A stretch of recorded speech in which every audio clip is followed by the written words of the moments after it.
This was how it happened. It is important to quiet the lamb, that is the first thing. Touch it on the forehead, just above the spot between the eyes. Whisper the sacred words. Plunge the blade into the neck swiftly, just below the jaw. Withdraw. The entire motion should take less than the time of one in-breath. Hold the lamb so that the blood gushes down, that it may be caught in the sacred cup. The priest scatters the blood to the four corners of the altar. The lamb stops twitching. This is how quickly it happens. Now the creature is meat. Remove the sacred organs from the flesh. Place into the fire of the altar. Give thanks. When the fats and organs are consumed, the animal's carcass may be removed. It will be cooked for you and your fellow priests. Thus you will share the meal with God. This is the daily sacrifice. Every day, twice a day, morning and evening, a year-old lamb, healthy and without blemish. They knew it would be that day. They had the advantage, to begin with. The walls were high, the ramparts thick. As the army worked below, filling the ravine with boulders and felled trees, they hurled down rocks and arrows upon them. The Lord commanded them to rest on the holy Sabbath. On this day, the besieging enemy were able to gain ground.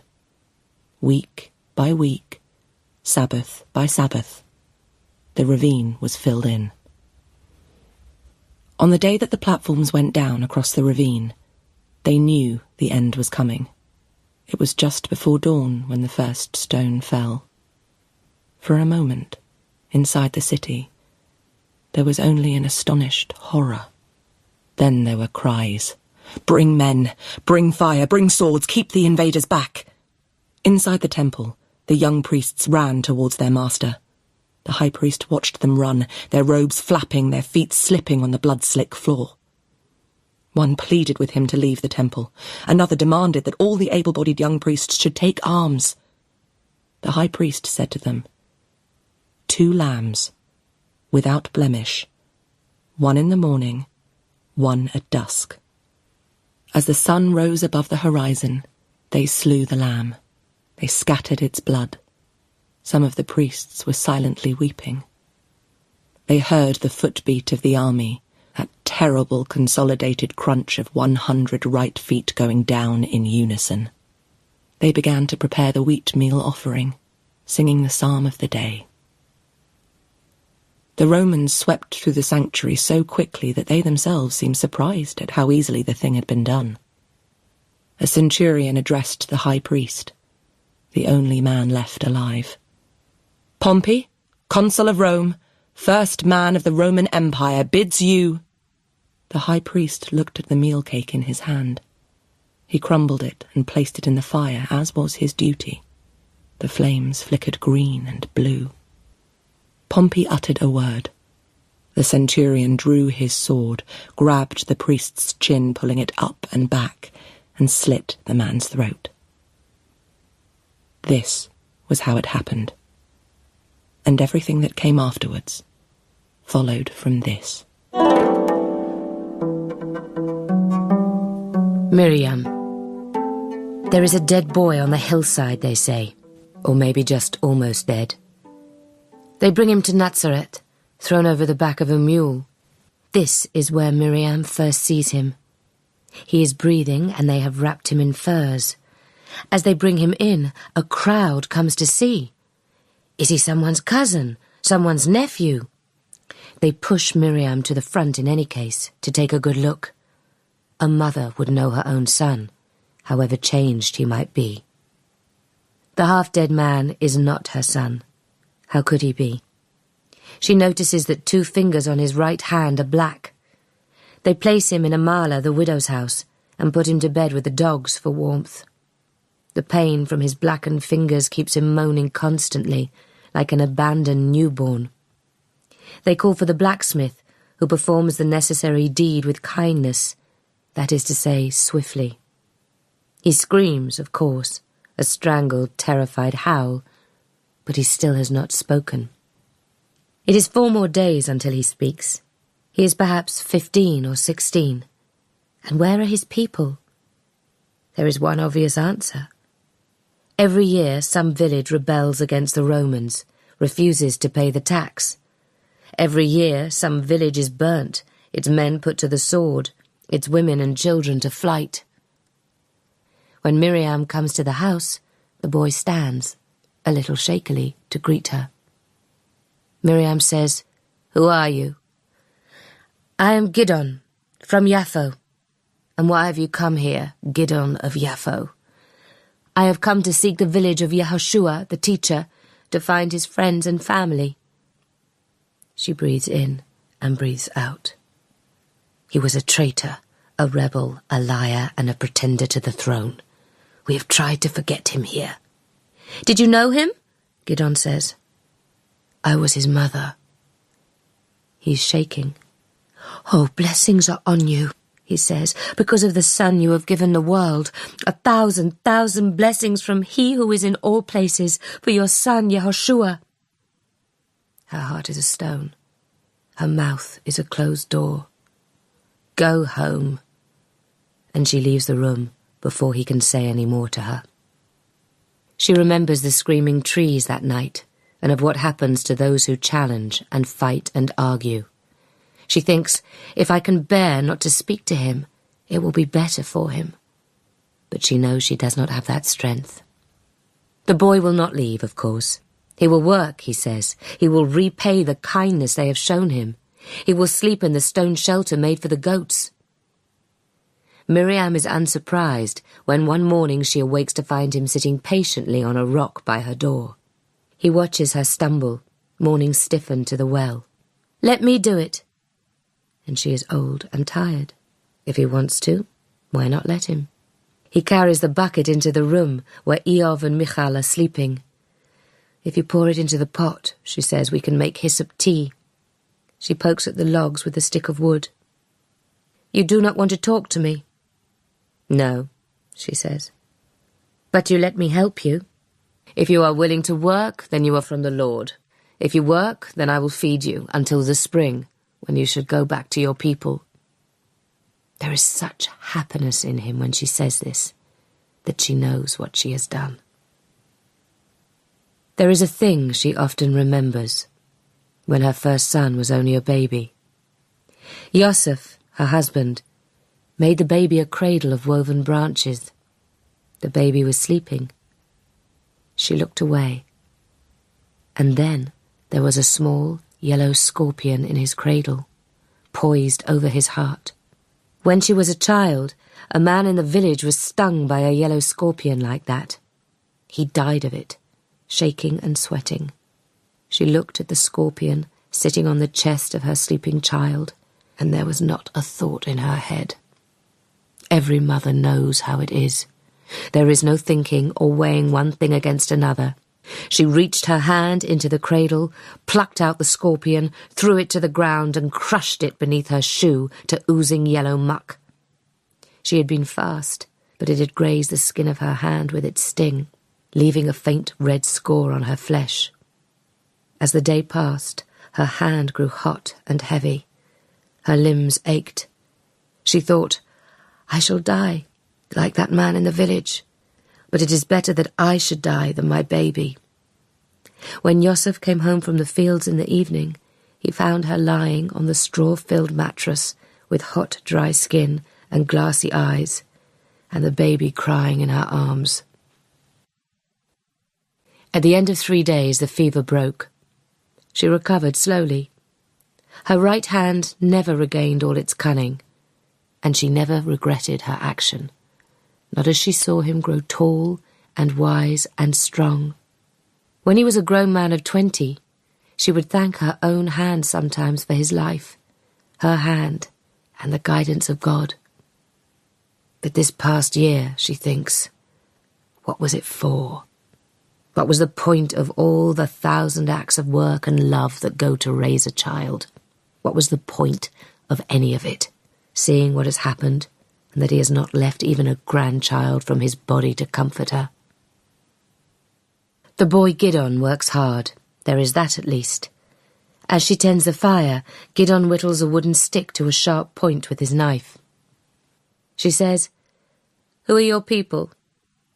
He says, "My family are those who believe what I believe." "And where are they?" she says.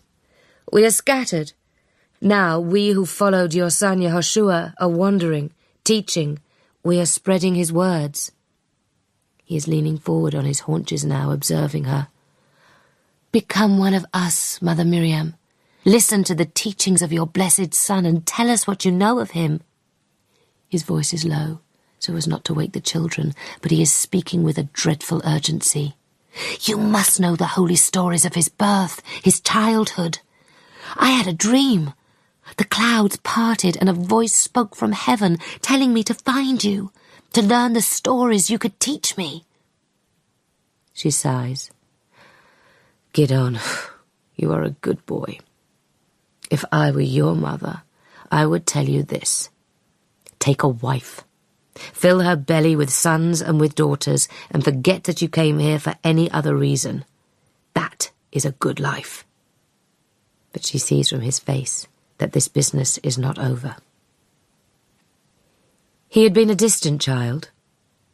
Yehoshua could sit, staring at the waving barley, and when Yosef said, "What are you doing there, boy? Sitting idle?"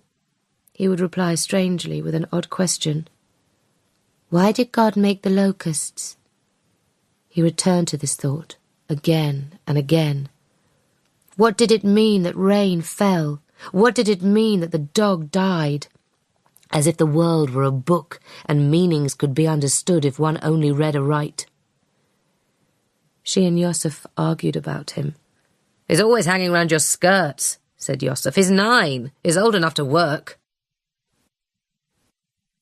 As a young man, when he and Yosef could no longer be in the same home together, he began to travel. She had hoped that after his wandering, he might return with a sweet bride and surprise them all. But no, he was odder than ever, more distant and strange. He would not meet anyone's gaze. He spoke to himself, or he heard voices. Yosef looked at him like a stranger at their table. The arguments grew worse. Then came a day when Yehoshua hit Yosef in a rage.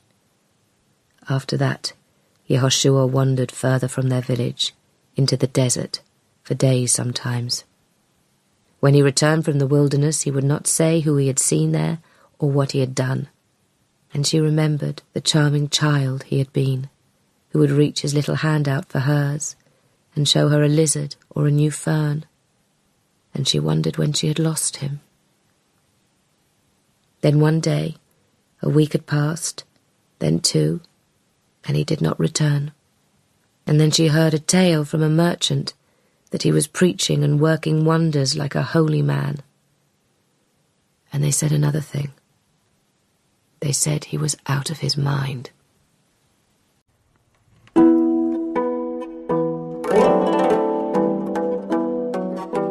On the Sabbath day, the boy Gidon goes to pray with the men in Ephraim's field. Miriam and the small children go to sit in the long barn and sing the women's songs welcoming the Sabbath. Some of the women ask about Gidon. The news has come that there was a small uprising in Yaffo several months ago. A man appeared claiming to be the rightful king of Judea. The soldiers quashed the rebellion easily enough, but the man himself, along with several of his most important followers, had escaped. Does she think that he might be one of those men? She shakes her head. He is what he says he is, a fool, not a liar. They had said that Yehoshua was out of his mind. He had desecrated the temple, they said, and she could not believe it. He had loved going to the temple as a boy. He had done work on the Sabbath, they said, and she laughed. Yehoshua, who never did a stick of work the other 6 days of the week? You should go to talk to him, she said to Yosef one night. You are his father.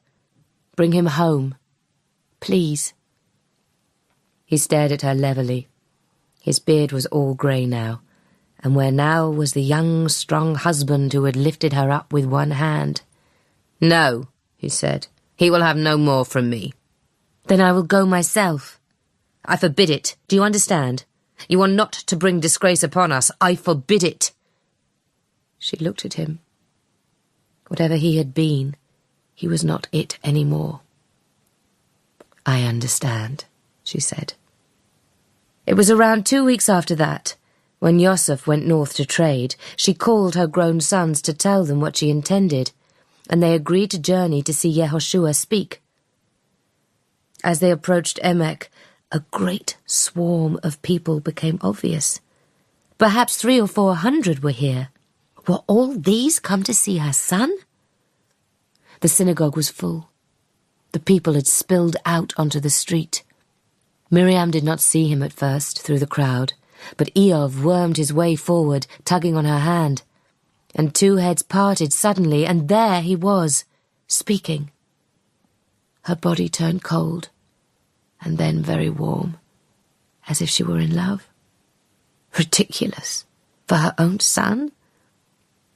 She ought to have gone to him and washed his face off where his forehead was always dirty, because he would sit on the ground and sift the dirt and then rub his brow. She ought to have strode over to him and said, I am this child's mother. Give me the seat of honour. Only in the seat of her soul she had faltered.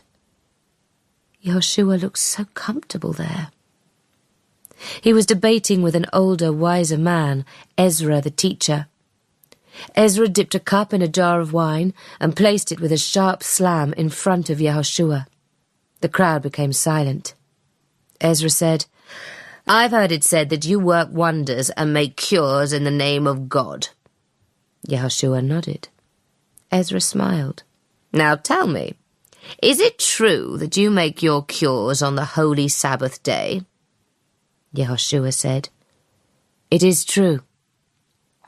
Ezra banged the table so violently that the cups of wine jumped and spattered. Then you make yourself greater than God. Who are you to do away with the commandment to rest on the Sabbath? And so, if you heal the sick on that day, where does your power come from? Not from God.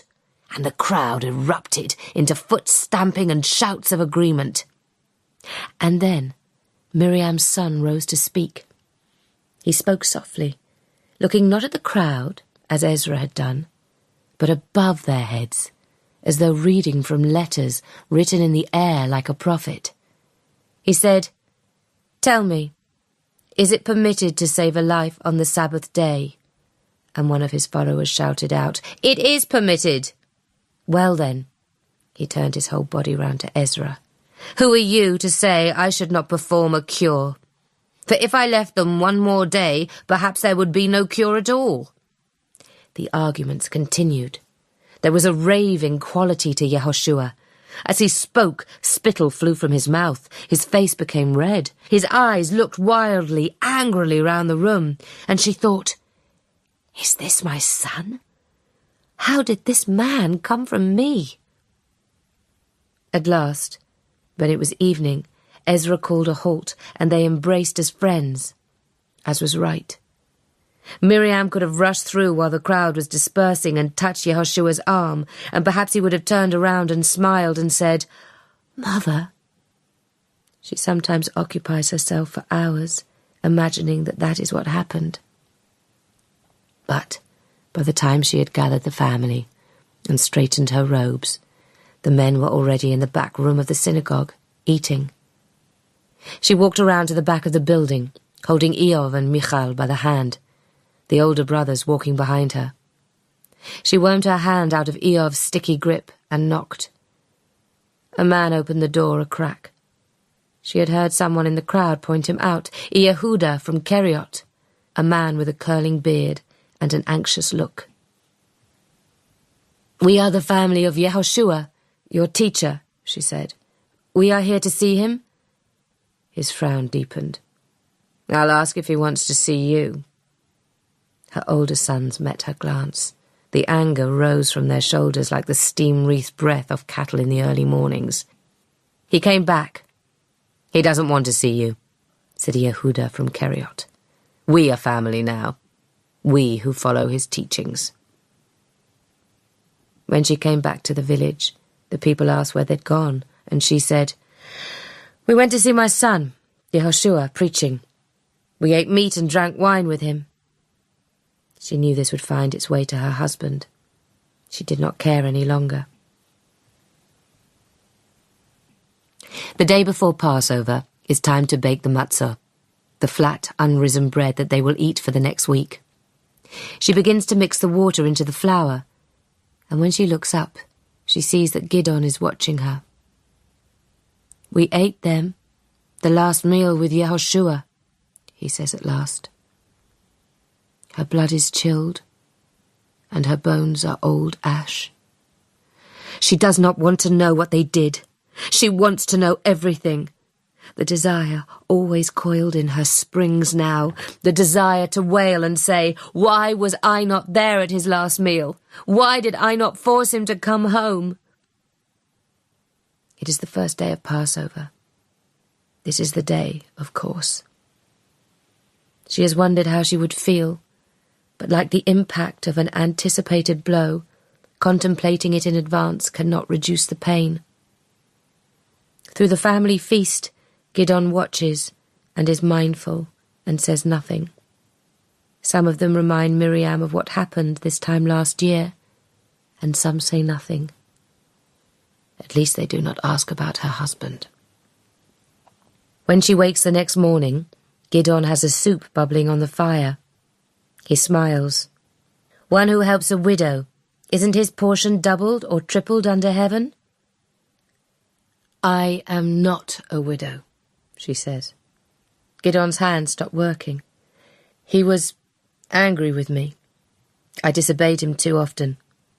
He took another wife and moved her to another village." Gidon says nothing. She has told him a sad and lonely thing. Most women in her position would lie and say that the husband was dead. The first they know of it is that the long barn is on fire. Miriam runs out like everyone else, carrying her bucket, ready to be part of a chain down to the river. And they see the crested plumes and the glittering spears, and they are afraid. Eventually Rome will have its answer. This is why they have burned the barn. "It is ours," they are saying. "Rome owns you." The soldiers come to a halt in the town square. The leader of the soldiers makes a brief statement. The translator is a man who works for the tax overseer in Galilee. He never brings good news. "They brought me here because they've heard the rumour that a boy from Yaffo is living in the village now. So my best advice is, hand him over." They look around at one another. Gidon is in the hills with the new lambs. Miriam wonders if any of them will speak. She tightens the muscles in her stomach. She will need to lie. "Gidon is my grandson," she says. "My son, Yehoshua, got him on a whore in Yaffo many years ago." The tax collector laughs. Around the square there are looks from one to another. It is a hard thing she is asking of them. If Rome finds out they have lied, the whole village will burn. She went to Yehoshua, the winter before Gidon arrived in Nazareth. She left the littlest children with her brother's wife and borrowed a mule and went to see her son. They walked together to soothe her sore legs stiff from the ride. She told him all the news of the family. "And what of you?" she said at last. He bent down so his face was level with hers. "Mother, God has called me. He has told me to go to Jerusalem at Passover because it is time for a new heaven and a new earth." His eyes were unblinking. His face shone like the moon. There was a smudge of dirt in the centre of his forehead. "Emma, you will see such things. You will be amazed." Gidon comes down from the mountain after 2 days. He says, "I didn't come here to bring danger to you all." "Why did you come then? To stir up an old woman in her grief? To plague me with your love for a dead man?" "I came here to bring you good news." "There is no good news. my son is dead." He says to her, so softly she can barely hear the words, "He is risen." She has had dreams like this. Gideon says, "He died and rose again, a miracle made by God. He showed himself to Shimon from Even and to Miriam from Migdala. He is alive, Mother Miriam." His voice cracks, and his eyes burn, and his face glows with a fervent intensity, and she finds a feeling rising up inside her so strong that at first she cannot identify it, until suddenly she finds that she is laughing. "Did you come here for this? To convince an old woman that her dead son yet lives?" She is angry now. "If he lives, why is he not here, Gideon? Why would he show himself to Shimon and to Miriam from Migdala and not to me?" And even as she says it, she hears the voice in her head of Yehuda from Keriot saying, "We are his family now, we who follow his teachings." She sees his face, the last time she spoke to him, when she felt afraid and did not know why, and this is too much to bear. She raises her right hand and hits Gideon across his left cheek.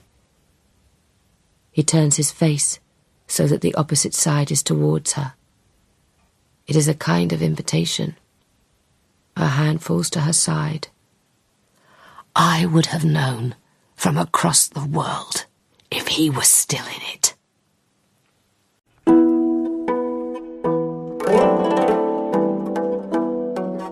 The first year she was a woman, her father had taken her to Jerusalem for Shavuot. It is a joyous festival, a celebration of the harvest that is just beginning. They stayed with her father's younger brother, Elihu. She sat at the window on the first day, watching the never-ending procession of oxen-pulled carts filled with ripe pink pomegranates and furry yellow dates heading for the temple, and her heart was glad. There were soldiers outside the temple, of course. She heard another man tell her father there had been a skirmish, swiftly quashed earlier in the day, when 3 farmers had attacked a soldier. He put his arm around her shoulders as they entered the temple and whispered, "If you see something like that while we're here, Miriam, run. The Romans cannot tell the guilty from the innocent. Run to your uncle's house." When it happened, it was swift. They were walking past the spice market homebound, and as they came in sight of the hippodrome, with its tall colonnades and its fluttering flags, she knew something was wrong. Her father's grip tightened on her shoulder. The day had grown over-warm and clouded, the sky off-white. A splash of rain fell onto the cream marble plaza, a heavy, ripe droplet which burst on the dusty stone. And as if the rain had been a signal, the men came, wild, shouting, anger howling, swinging their iron arms like free men whose home was overrun by vermin. They pelted up the steps of the hippodrome and began the slaughter. Her father ran with her, back through the crowd to shelter in a stable. When at last they came to rest, she saw at once that her father had taken 2 gashes, one across his shoulder and one to his ear, oozing dark blood. He had collapsed with her still grasped firmly by one of his arms on a pile of sacks.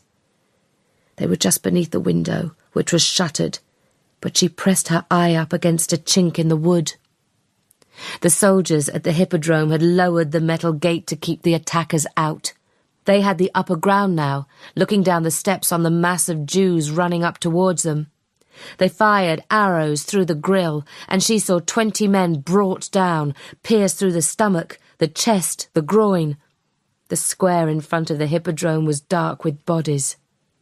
She heard cheering from the street outside. From the roofs of nearby houses, the Jews had raised ladders and ropes and had hoisted themselves to the upper levels of the colonnade. From there they were throwing down rocks, bricks pulled from the structure itself. The Romans tried to fight back at first, but the advantage of holding the higher ground was too great.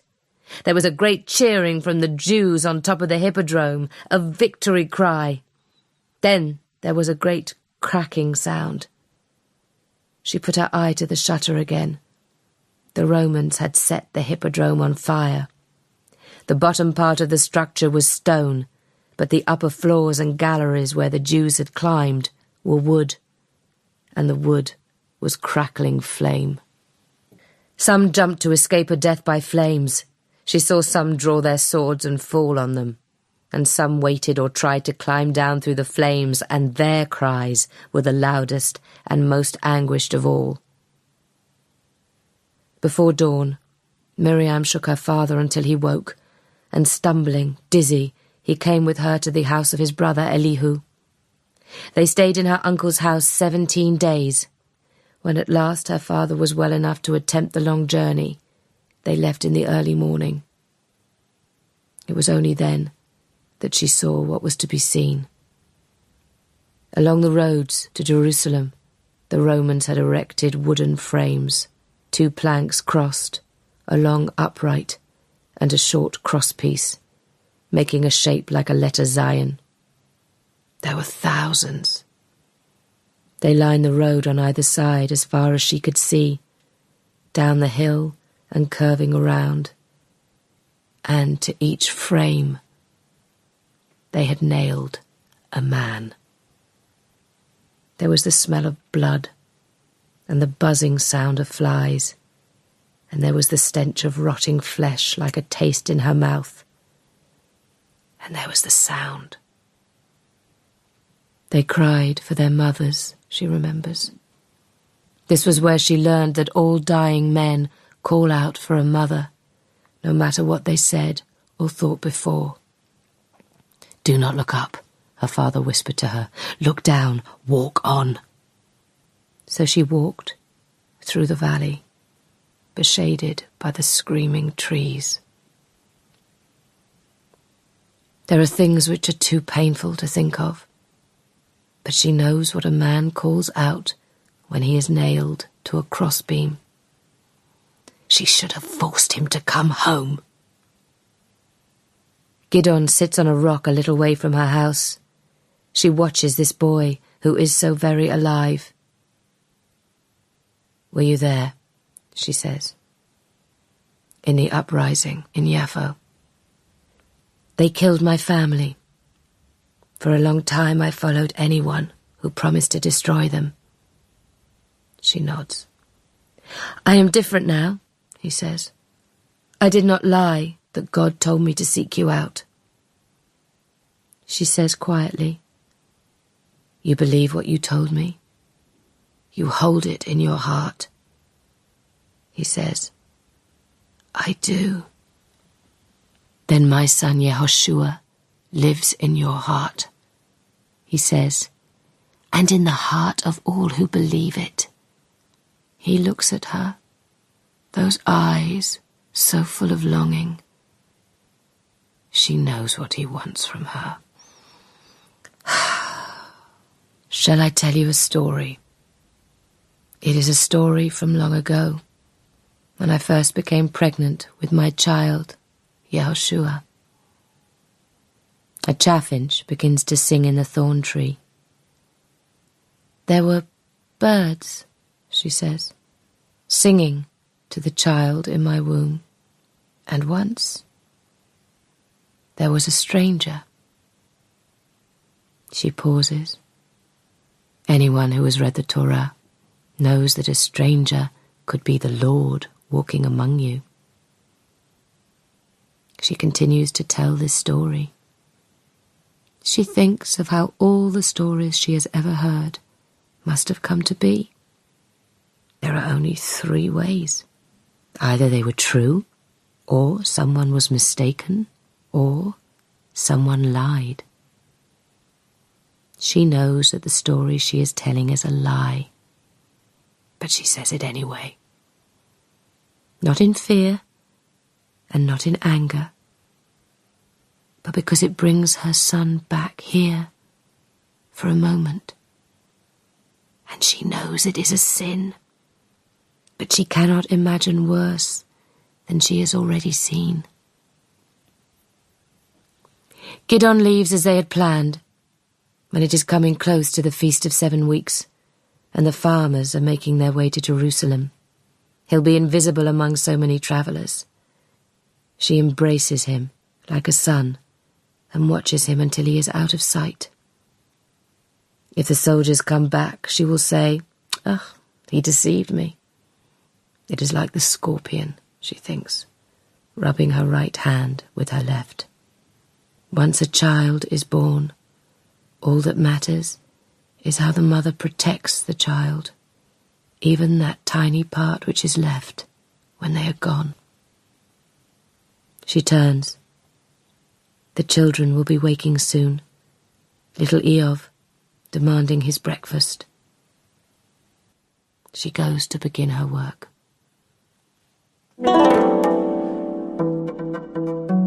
In the marketplace during Passover, he hears 2 strangers saying that he is dead.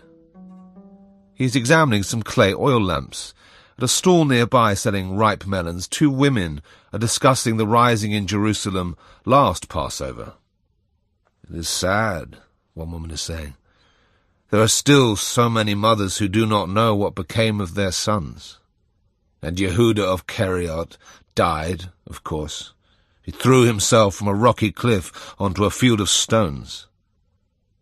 "Where did you hear that?" he asks, before he has thought whether this is wise.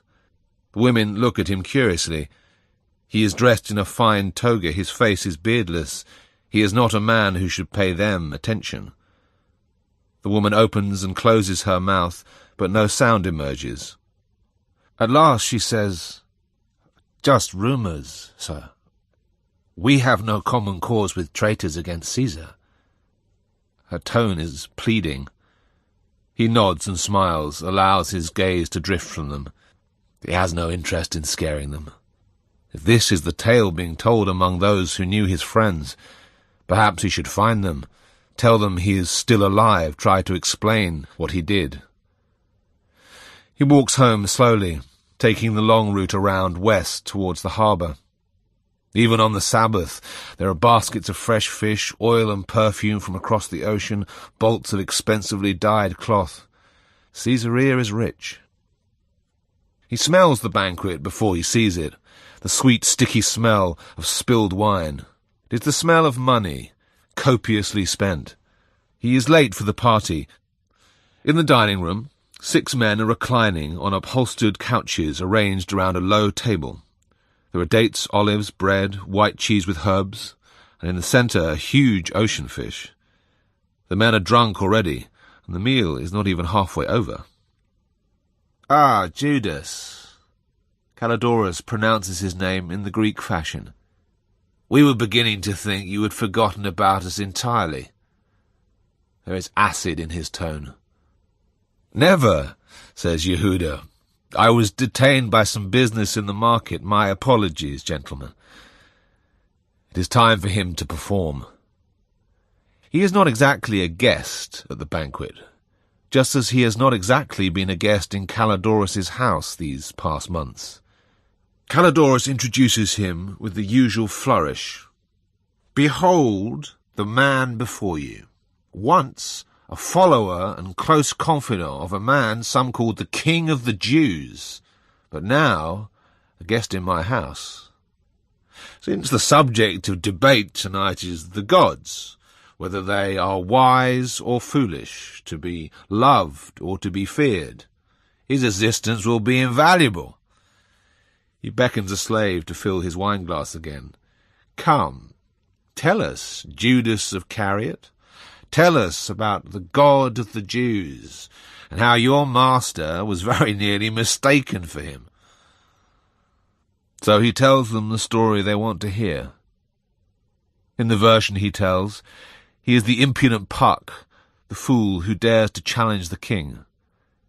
In this story, Yehoshua, his friend, the man he loved best in all the world, becomes a puffed-up little prince who waved his needle-like sword at Roman rule. He paints himself as foolish, giving his friend up and believing that Pilate would do no more than scold him. The men laugh. They drink more wine. Calidorus is pleased. And while he tells this liar's tale, Yehuda reminds himself of how it really was. He does this every time, although it pains him, because he must know it, if only in his heart.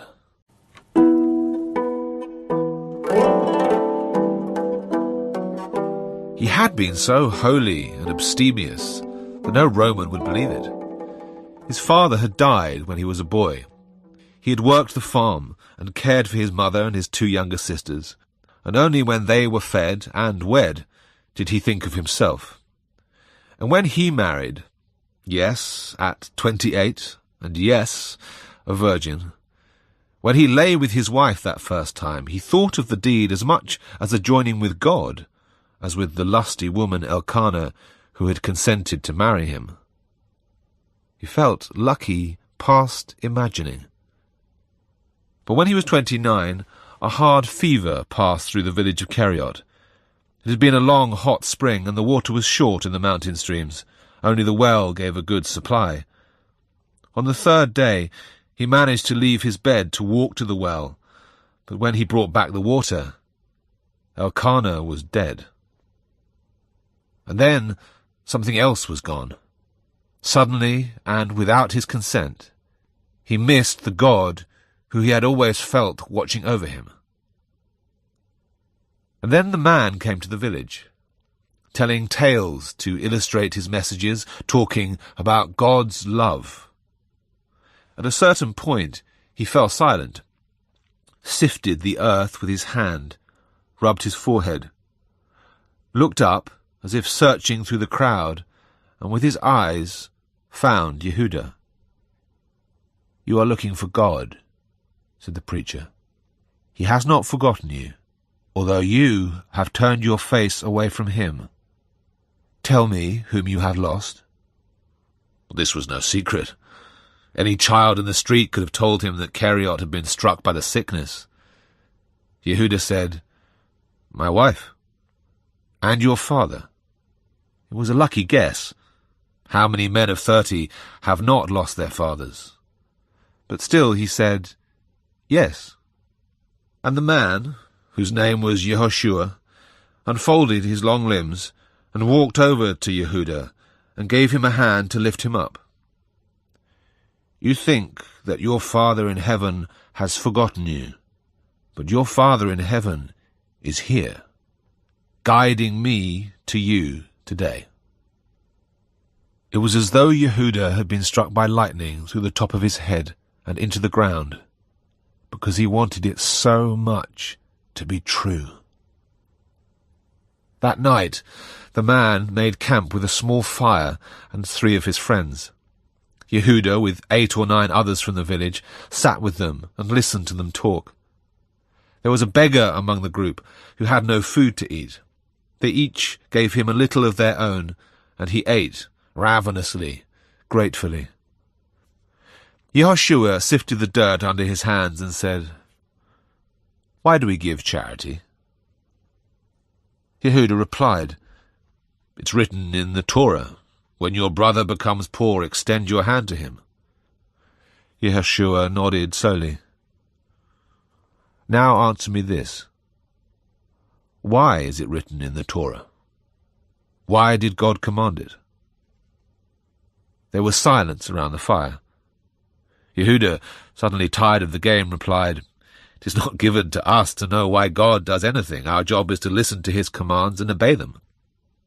The other men nodded. "Like the soldiers of Caesar?"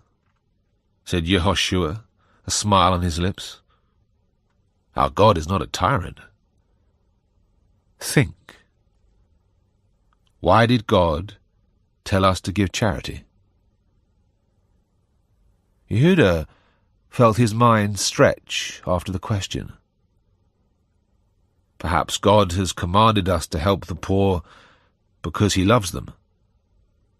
Yehoshua clapped him on the back. "This is a good answer, my friend.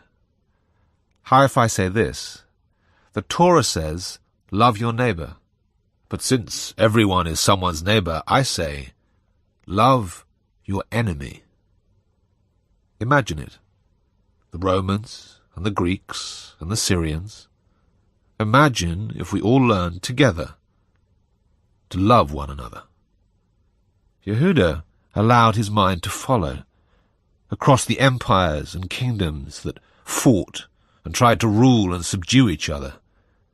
And he imagined what might happen if this simple message, love your enemy, were the accepted creed of all the world. If one man went against it, he said at last, the whole thing would be broken. Then we cannot rest until every man has heard it, said Yehoshua softly. What shall we use up our lives for? More war, like our fathers and their fathers? Or shall we use ourselves for a better purpose? And Yehuda saw it, just for a moment. In this instant, the whole world was new to him. He could not stop thinking after that. His mind was rattling like a cart on a rock-strewn road. He knew he had to join them. This man, he thought, this angry, righteous man, would change the whole world. There were more of them soon. Arriving at a new village, people came out to meet them. Young men and women and children tugging on their robes and saying, "Is that him?" But when he thinks of it, it is not so strange, because, of course, there were also the cures. In Kfar Nahum there was a great crowd, and from among them Yehoshua picked out a man who was wailing and ripping at his own hair and garments. He was possessed by a demon. They could all see it. But Yehoshua looked into the man's eyes and said, "You will be peaceful for me, for you know I am your master." And the man stared at him like a frightened dog finally finding the leader of his pack. "Demon in this man's soul, tell me your name," said Yehoshua. "In the name of God our Father I command it." And then the demon in the man spoke. Its voice was a growl like a wolf and a low hiss like a lizard, and it said, "I am Baal Nachash, the Lord of Snakes, and this man is mine." The people were amazed, because everyone knew that a demon can be commanded by his name. So Yehoshua put his hand on the man's forehead and said, "Baal Nachash, in the name of God our Father, I command you to come out of this man, by the name of Yahweh." And the people gasped, because this is the true name of God, which is never to be spoken aloud, except by the high priest in the holiest place in the temple in Jerusalem on Yom Kippur, the holiest day of the year. And hearing this forbidden name of power, the man's whole body stiffened, his back arched, and he let out a wild scream. It lasted for the time of 10 breaths, and everyone heard that it was the sound of the demon leaving the man's body. After this, Yehoshua and Yehuda sat talking, long after the others were sleeping. Yehuda said, "I knew a man in Keriot ran mad with a demon. But when his mother spoke to him, he became calm."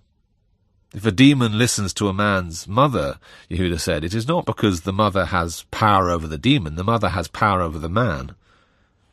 The name you spoke today has power over all men. Yehoshua threw back his head and laughed. "You are right. I do not know how I do what I do. When I speak, the demons may listen. But what happens next is in God's hands." It was about this time that there started to be 12 of them, the closest ones, the inner circle. Yehuda noticed that he was the only one in that inner group who had been known to argue back, to challenge in open meeting. "Do you know what they are saying of you?" he asked. Yehoshua frowned. "They are saying that you are the Messiah, the true son of David." He wanted to carry on, to list all the different kinds of magic that the Messiah would do, to make Yehoshua laugh. He wanted so much for him to laugh. He did not laugh. "Are you going to make a lion lie down with a lamb?" said Yehuda. Yehoshua spoke very low and quietly. "Who knows what may happen through God's will?" And Yehuda wanted to shake him by the shoulders, to slap his face, to say, "For God's sake, man, all that we have worked for." But he saw that it was too late for that. It was a little time after that he sent them out across the land to spread his words and to heal the sick. Yehuda set off in high excitement to see what God meant for him to do. And so he came to a village in the east, and there they brought him a boy. He had a misshapen leg. The bone of it was bent and the skin sore and the whole leg crushed by the weight of his body, so that he had to support himself on a stick. Yehuda's heart leapt out of his body when he saw that boy. "Father," he said, "heal this child. Take his suffering from him. Make him whole as I am whole." He felt the power in him, the Spirit of God moving him. And the boy smiled and said, "It is so warm." And he moved his leg, but it was not healed. The boy's mother looked at Yehuda. "You may be a man of God, but there is no power in you." Yehuda could not sit with the others that night, as they talked of the great miracles that God surely had in store for them in the future. He wandered down to the camp of the foreigners, where the non-Jewish people interested in the teachings of Yehoshua slept. It was an accident that he happened to speak to Calidorus. He found Calidorus and some of his friends playing a dice game by a low-burning fire. As the evening wore on, only Calidorus and Yehuda were left by the last embers of the fire. So Yehuda, in the end, told him his troubles. "Ah," said Calidorus, "I have seen this trick performed by a man in Shaphat, who seemed to plunge his hand into the centre of a boy's chest and pull out a piece of black, sticky stuff, which a demon had placed inside him. I paid him all the gold in my purse to show me how he did it. Would you like to see how it was done?" Calidorus had Yehuda turn away while he prepared. When Yehuda turned back, he showed him the trick. Calidorus concealed a sheep's bladder in the sleeve of his robe near the wrist. When he pressed it, a red liquid squirted across his arm and up into his hand. "It is dyed water," said Calidorus, "and a piece of burnt wood resin. It goes sticky and black like this, concealed in the palm." Yehuda felt afraid suddenly in the centre of his chest. How many times can a man lose his faith before he ceases to believe in faith itself?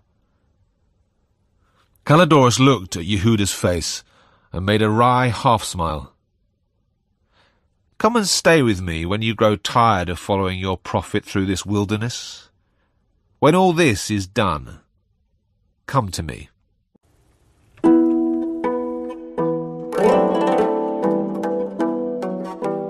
There grew to be an inner circle within the inner circle. Yehuda was not part of that group. They argued over who could sit closest to Yehoshua, like children fighting over a toy.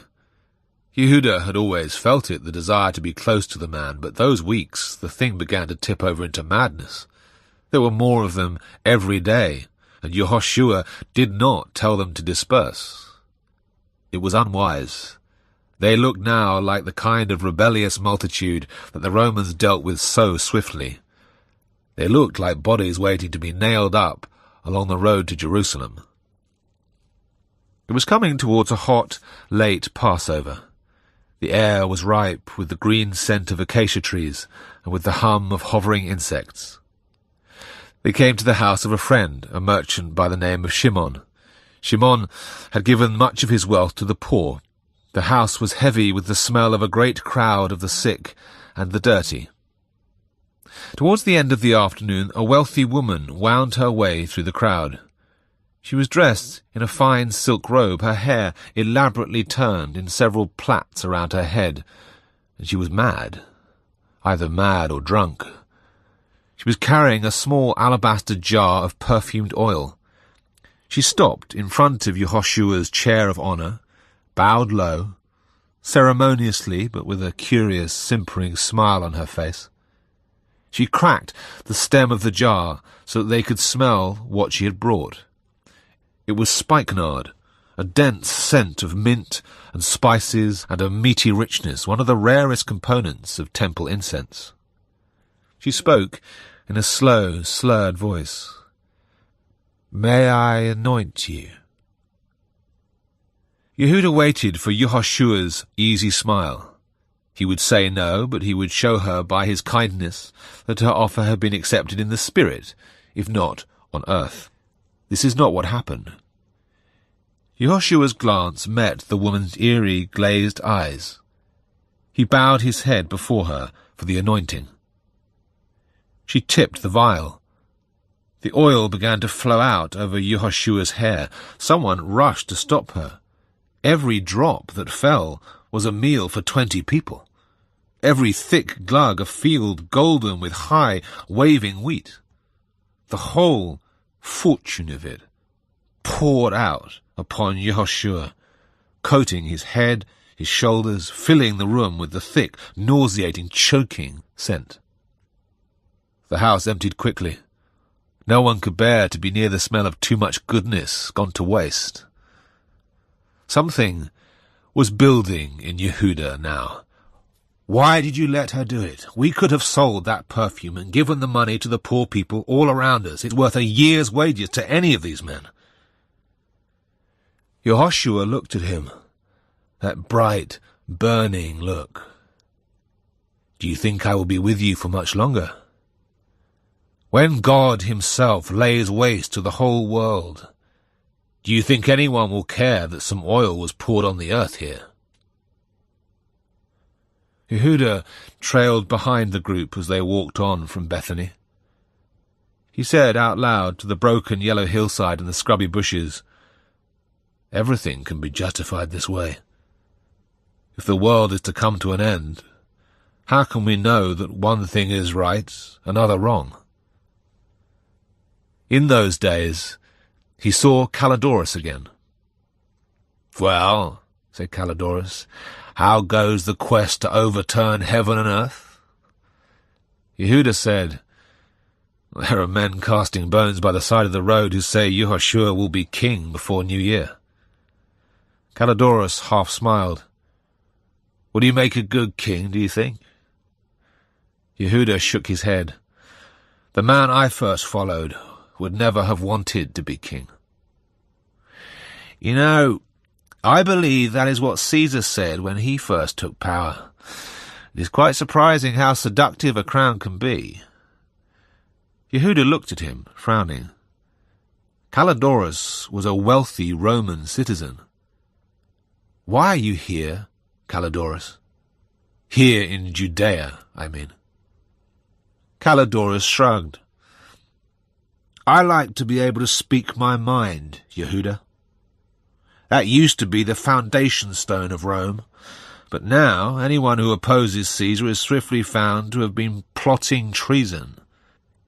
"If you could plot against him," said Yehuda, suddenly bold, "would you do it?" Calidorus looked at him very keenly.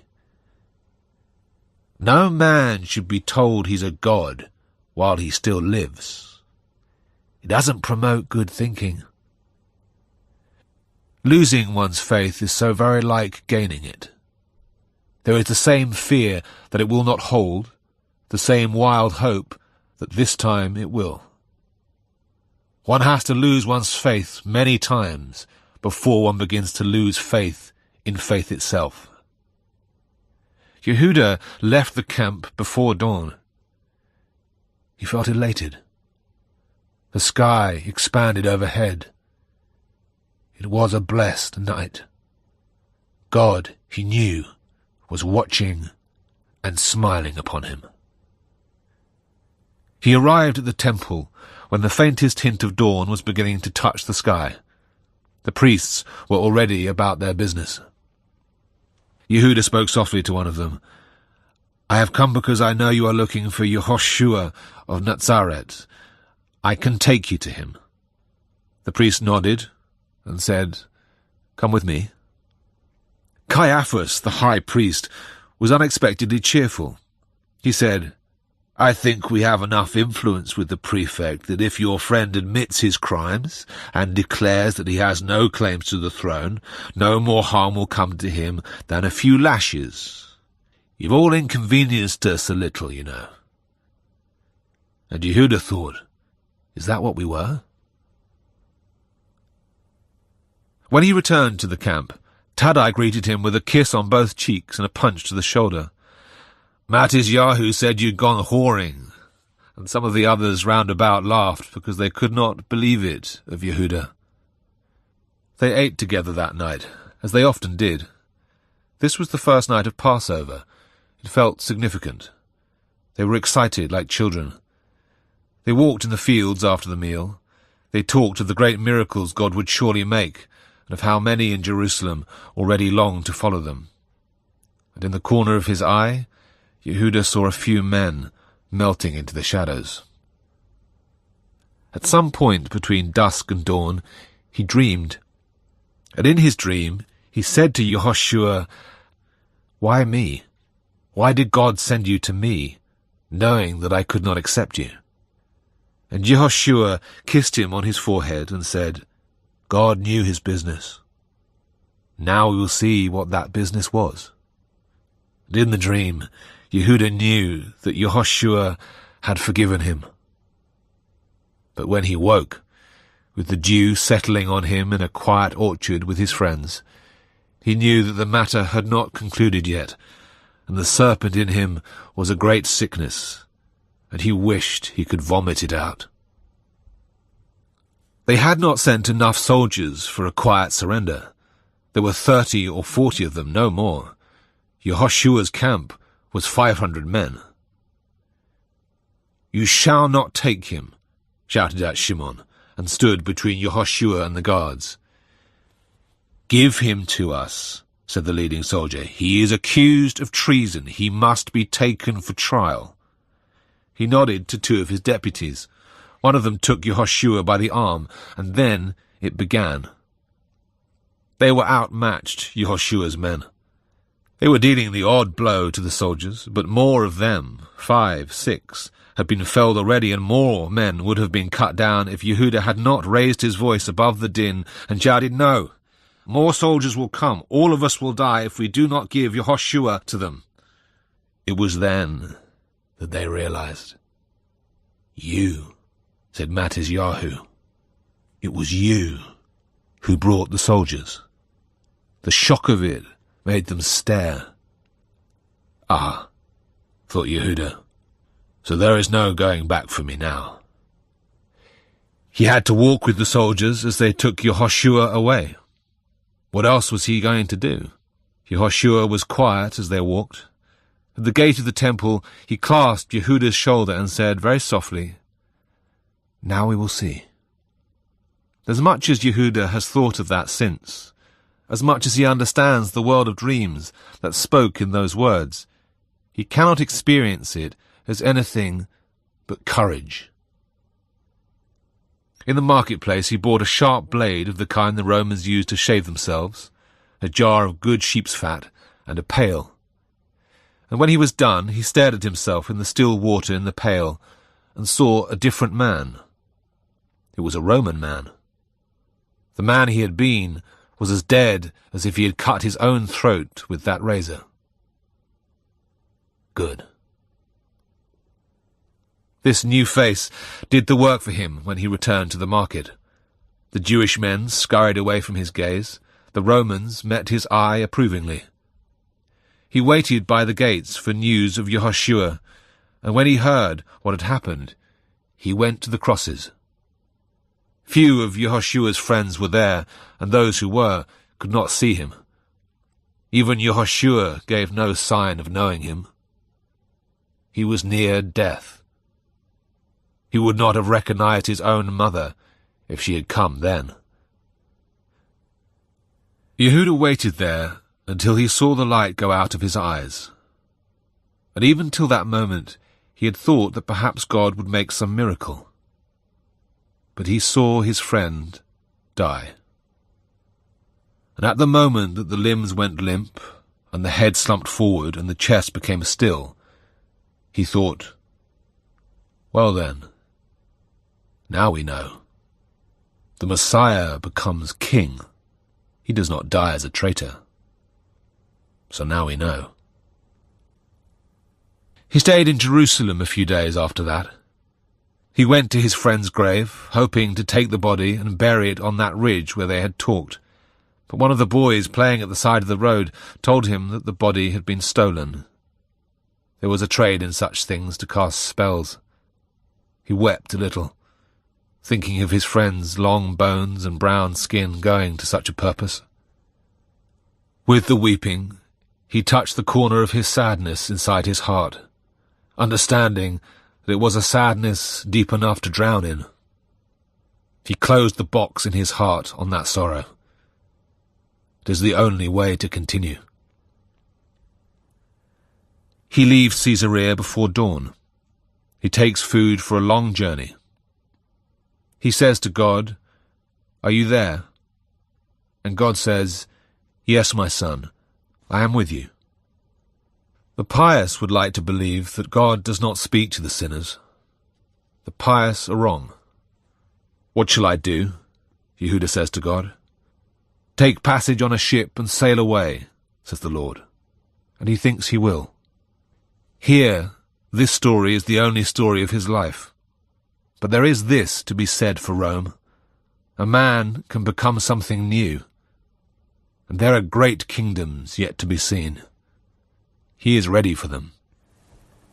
And let them think in Israel that he is dead.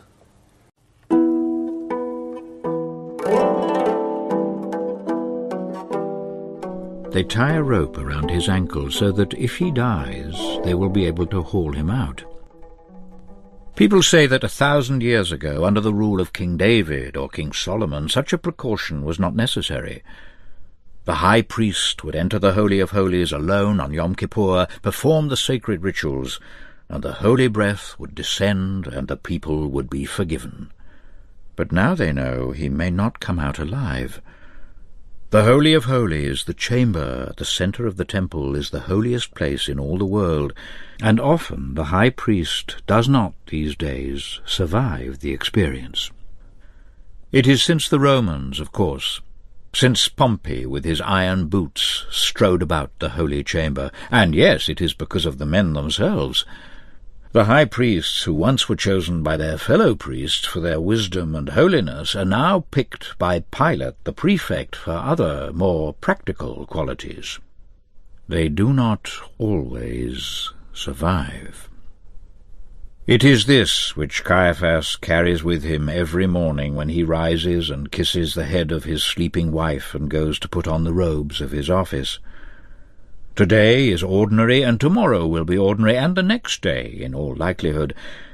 But once a year he will stand in the full presence of the Almighty and see if he is worthy to survive. He has a suspicion regarding his wife. He has seen her in the courtyard, her hair oiled with perfume. He has watched as she asks one of the temple Levites, a man called Darphon, to pull down the branch of the tree so she can pluck some of the sun-warmed dates. Darphon grabs the branch with both arms.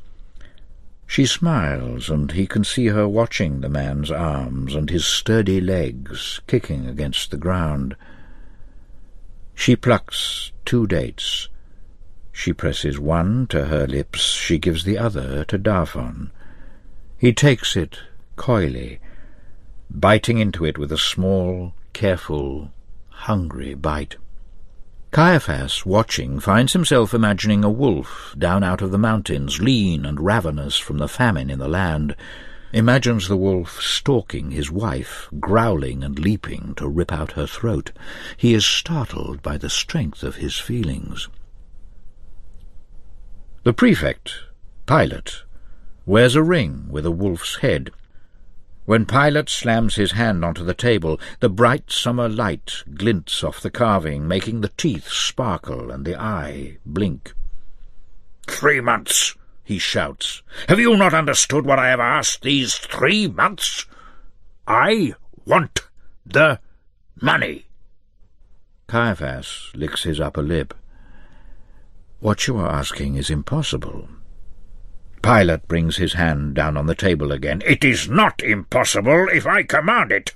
Give me the money from the temple so I can build the aqueduct and bring the water from the hills. The money that is given to the temple is a sacred trust given to us by God, Caiaphas says. Pilate pokes his finger at Caiaphas. You will give me the money and tell them that your God has commanded it. Caiaphas inclines his head as if to say, I will try, but I cannot promise. Or possibly, you are a fool and hold on to this city by a tiny thread. He has been ending conversations this way for months now, appearing to concede, never quite consummating his promises. Every morning and every evening a lamb is sacrificed. But this is only the beginning. Every morning and every evening incense is burnt on the altar in the Holy of Holies. On the Sabbath, a meal offering of flour and oil and wine, to say nothing of the particular sacrifices at New Year in the autumn and Yom Kippur 10 days after that. And you think this is easy? Annas had said to him when he was a young man. Let us take the incense, for example. Caiaphas, attempting to impress the high priest, had spouted the lines he had learnt. There are 11 spices in the incense, frankincense and myrrh and spikenard and saffron and— Stop! Where does the saffron come from? From flowers? From only one flower, which grows most plentifully only in Persia. We use a sack of it every month. 100 men labouring crouched over their flowers are needed to supply us with saffron alone. The wagon is driven by a strong man with 5 other men guarding it. They pass through mountains and valleys. They fight off bandits. At night they take turns to sleep. At last they arrive in Jerusalem, if we are lucky. But most important of all, none of this can happen if at any point along the way a war is being waged. To bring us all these things, that which is most needful is peace.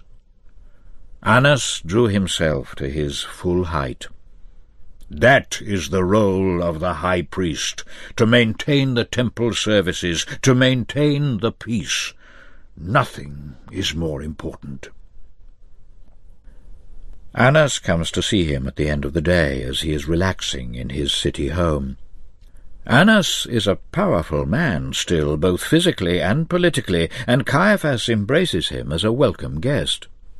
Annas says, Have you heard that there will be war between King Herod Antipas and the Nabateans? King Aretas of Nabatea is still fuming that Herod dared to divorce his daughter. A war? Over a dishonoured daughter? Men love their daughters, Caiaphas. Annas grins, showing his teeth. Caiaphas's wife serves them boiled whole Galilee fish and freshly cooked flatbread. She bends this way and that as she lays out the food. She is beautiful, and he cannot help but watch the way her robe outlines her buttocks when she stoops, and he wishes his suspicion were not true. But he thinks of her eyes darting to Darphon, and a fire burns in his veins. When she has finished with the food, she comes and wraps her arms around Annas's shoulders. "Is he treating you well, my darling?" Annas says, laughing. "Oh, father, he's terribly cruel, and beats me every night." She winks and smiles, and they all laugh. Caiaphas would not be high priest if it weren't for his wife. There is no shame in it, not really.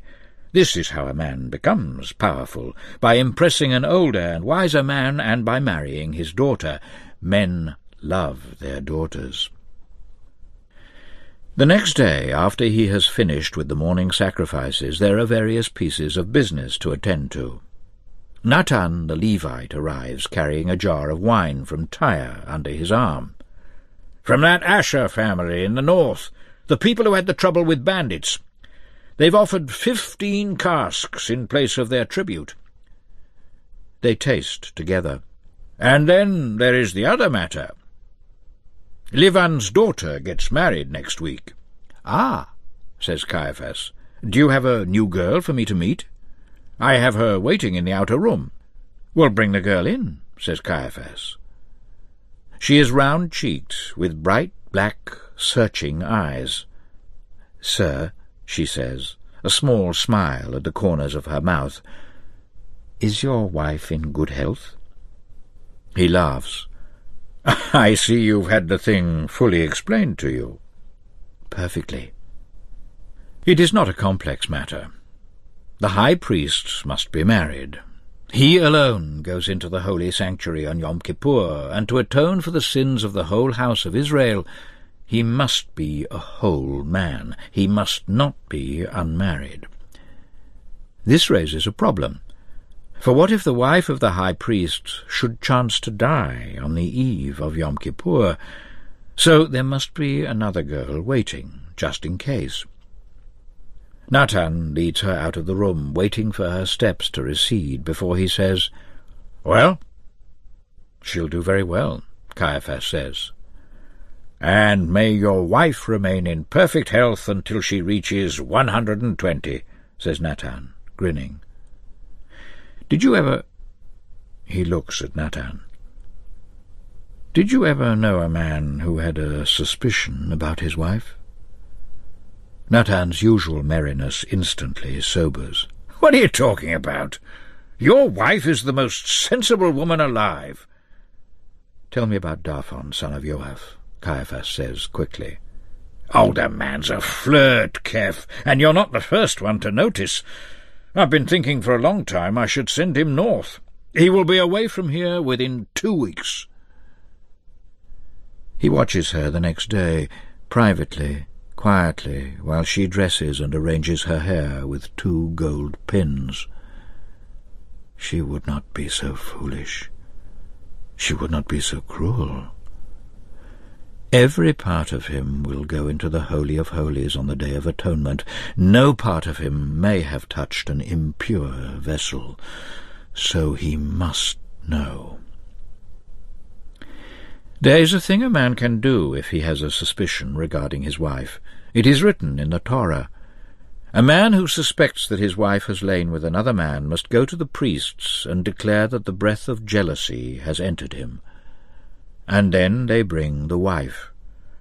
They take holy water from the sacred well in the temple and mix into it a tiny pinch of dust from the floor of the holiest enclosure in the temple.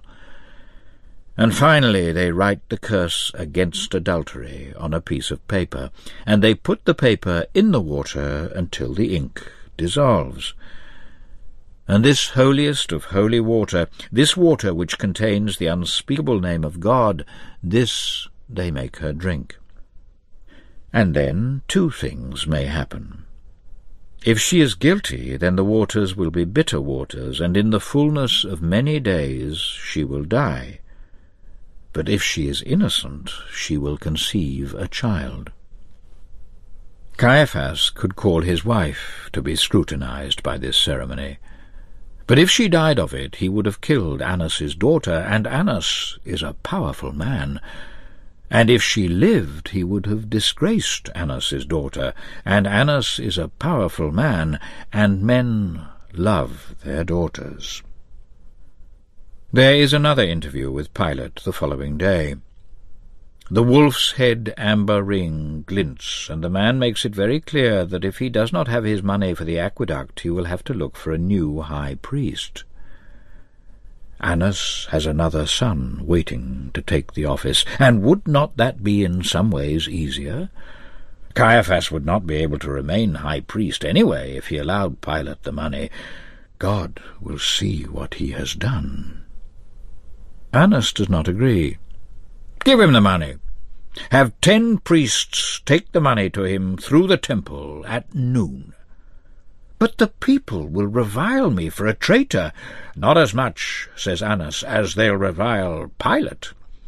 He'll find a way to get his money, but if we do it this way, the people will be angry, says Caiaphas. He will not be able to stand against them, says Annas. From the thin line of trees marking the start of the mountains comes a single howl, then another and another.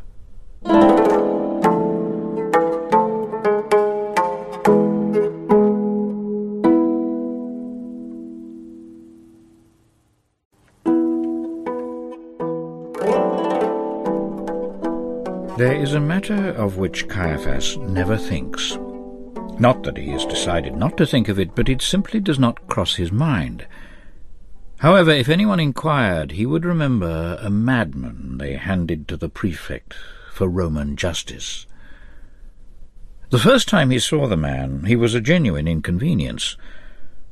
Caiaphas looked up through the window of his reading chamber. There was a madman in the courtyard, whirling his arms wildly, shouting without cease, "My father's house, a holy house, evildoers!" The man was overturning tables, raging like a child. He put both his arms under the planks on blocks of the man selling holy oil and hurled them wildly. 100 tiny ceramic jars shattered on the marble flags. A wave of tremendous irritation broke over Caiaphas like a fine sweat as he watched the man. It was this that he struggled against, day after day, wanton demolition. They chased him out of the courtyard in the end, and the young priests set the tables to rights. And then many days passed. There was a rising in the east and a spate of murders of soldiers by bandits in the west. Rome was unhappy. It was time again to round up the troublemakers and make an example of them. It was a lucky thing that a man, Yehuda, came to them saying that he knew where they could find Yehoshua, who had tipped over the stalls in the courtyard that day. When they brought him, Caiaphas assembled an informal court in one of the rooms of his temple house. "Yehoshua of Nazareth, you know what the most serious charge is. Do you say that you are the Messiah, the expected rightful king of Israel?" And if he had only remained silent, they could have said, "He is a madman, struck dumb." They would have assigned him lashes in the marketplace. Instead, with an eerie smile and his eyes affixed on Caiaphas, Yehoshua said, "I am the expected king. And very soon you will see me sitting at the right hand of Yahweh." He spoke the sacred name of God, the name which is spoken only by the high priest in the Holy of Holies on the most sacred day of the year. Caiaphas had the feeling that the man had been waiting for many years for this day, for this hour. He took a knife from the table and pierced the bottom of his robe and pulled the knife through to the hem. Then, with a shredding sound, he ripped the garment halfway to the waist. The others around the table nodded, knowing that ripping one's clothes, the sign of deepest mourning, is the only proper response to hearing the true name of God spoken in the wrong place and at the wrong time. He found his voice hoarse despite himself. "If this is what you say, then we have no need for witnesses." And so Pilate summoned him in the morning. "I hear that you have a man found guilty of blasphemy.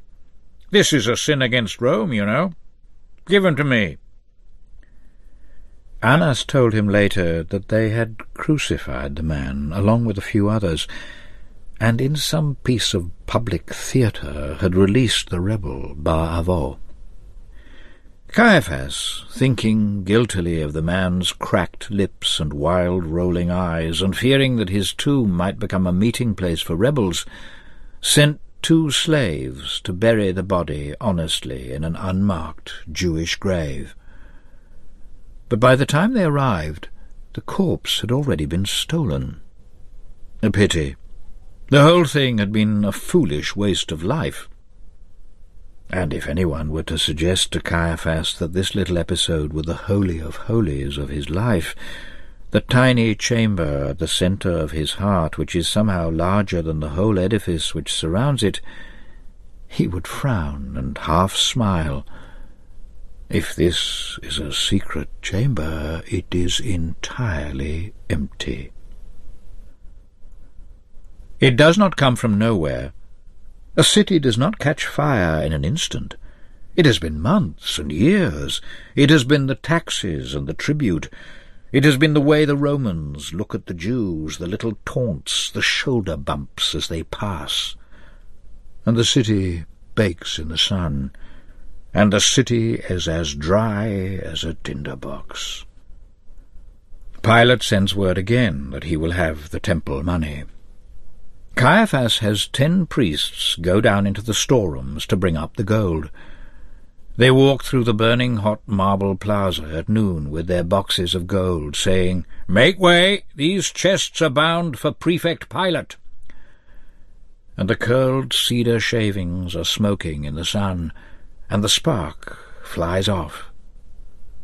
Into the night they wait, standing on street corners, their cloaks pulled up around their faces. One of them begins to shout. It is the old call, "For David, King of the Jews!"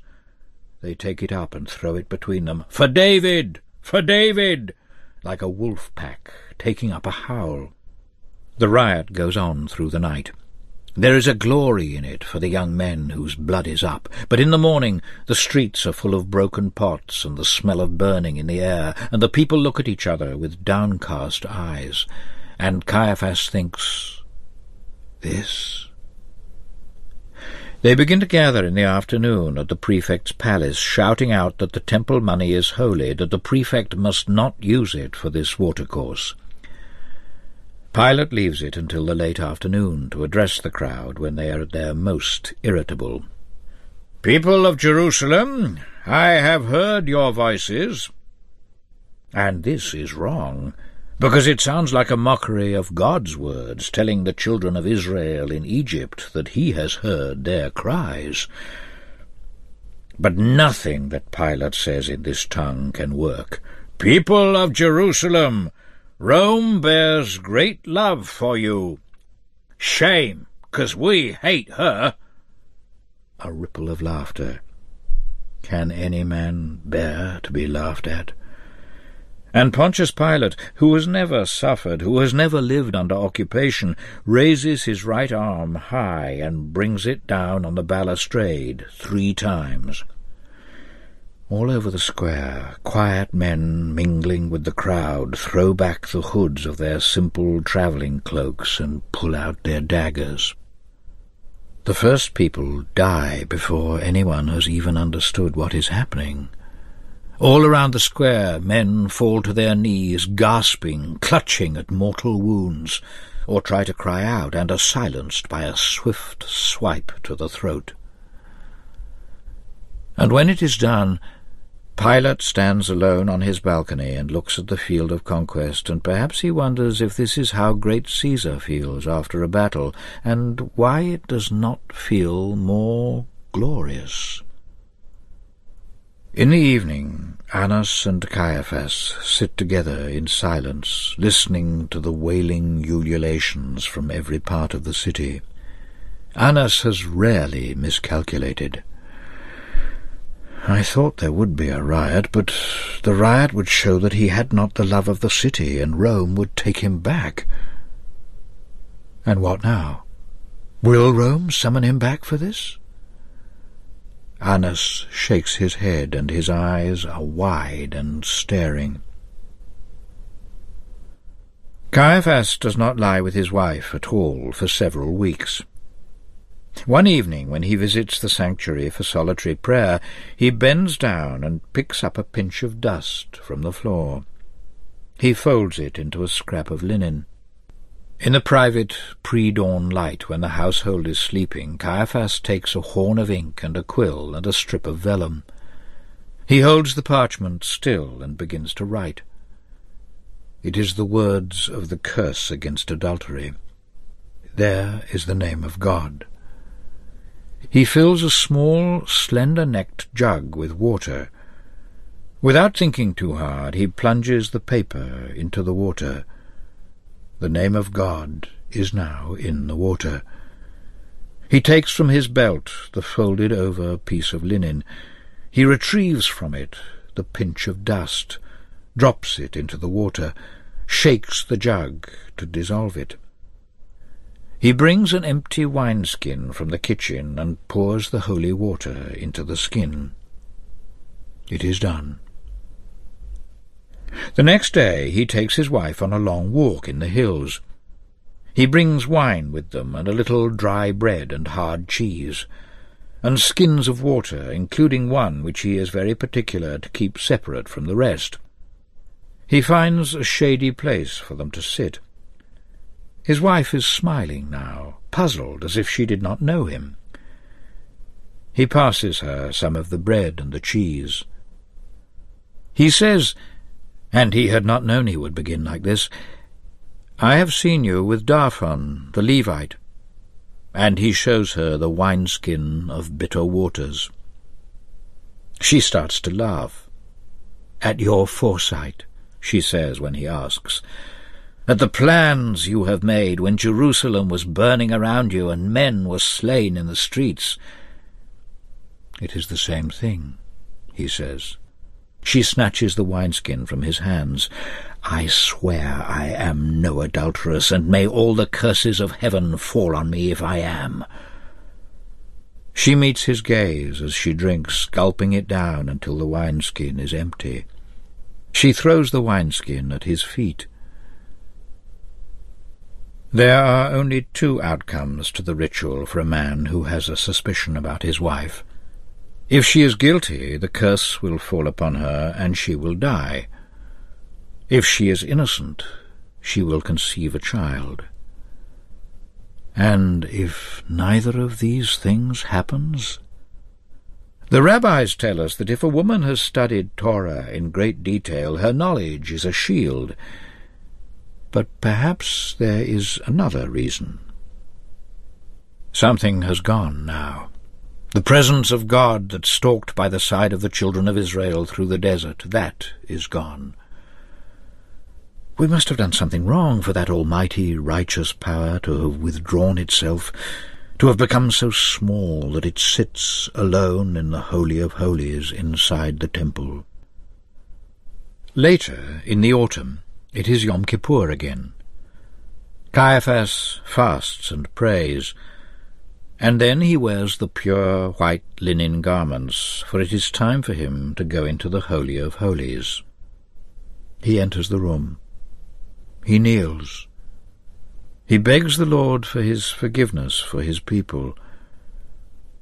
And it is true that other men have died in this place, that their fellow priests have had to pull them out by the rope that is even now tied around his own ankle. But he prays, and his heart yearns to the Lord, and his mind is full of the love of the Lord. But there is no crackling light, no miracle, and no mystery. He prays, and that is all. And he pulls back the curtain and leaves the empty chamber, and the people rejoice, for he has returned from death to life, and so they know that God has forgiven their sins. And his own experience of the moments is entirely irrelevant.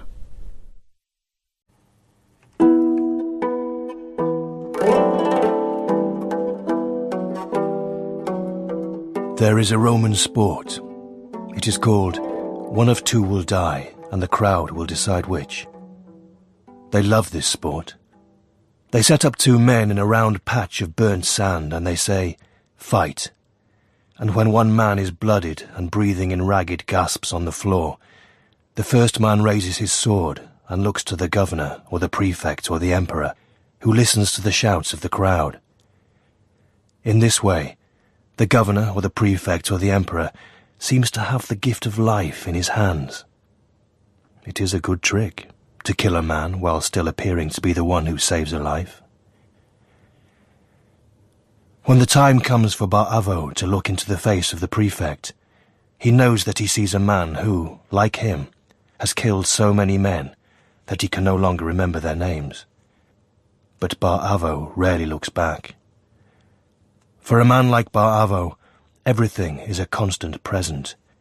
He is always looking into the face of the prefect, and he is always listening to the crowd calling out, "Barabbas, Barabbas," and he is always, always feeling the knife in his hand. There is Giora to his left, and Yair to his right, and they are roaring at the soldiers. "I dare you to throw a pebble at those soldiers' shields."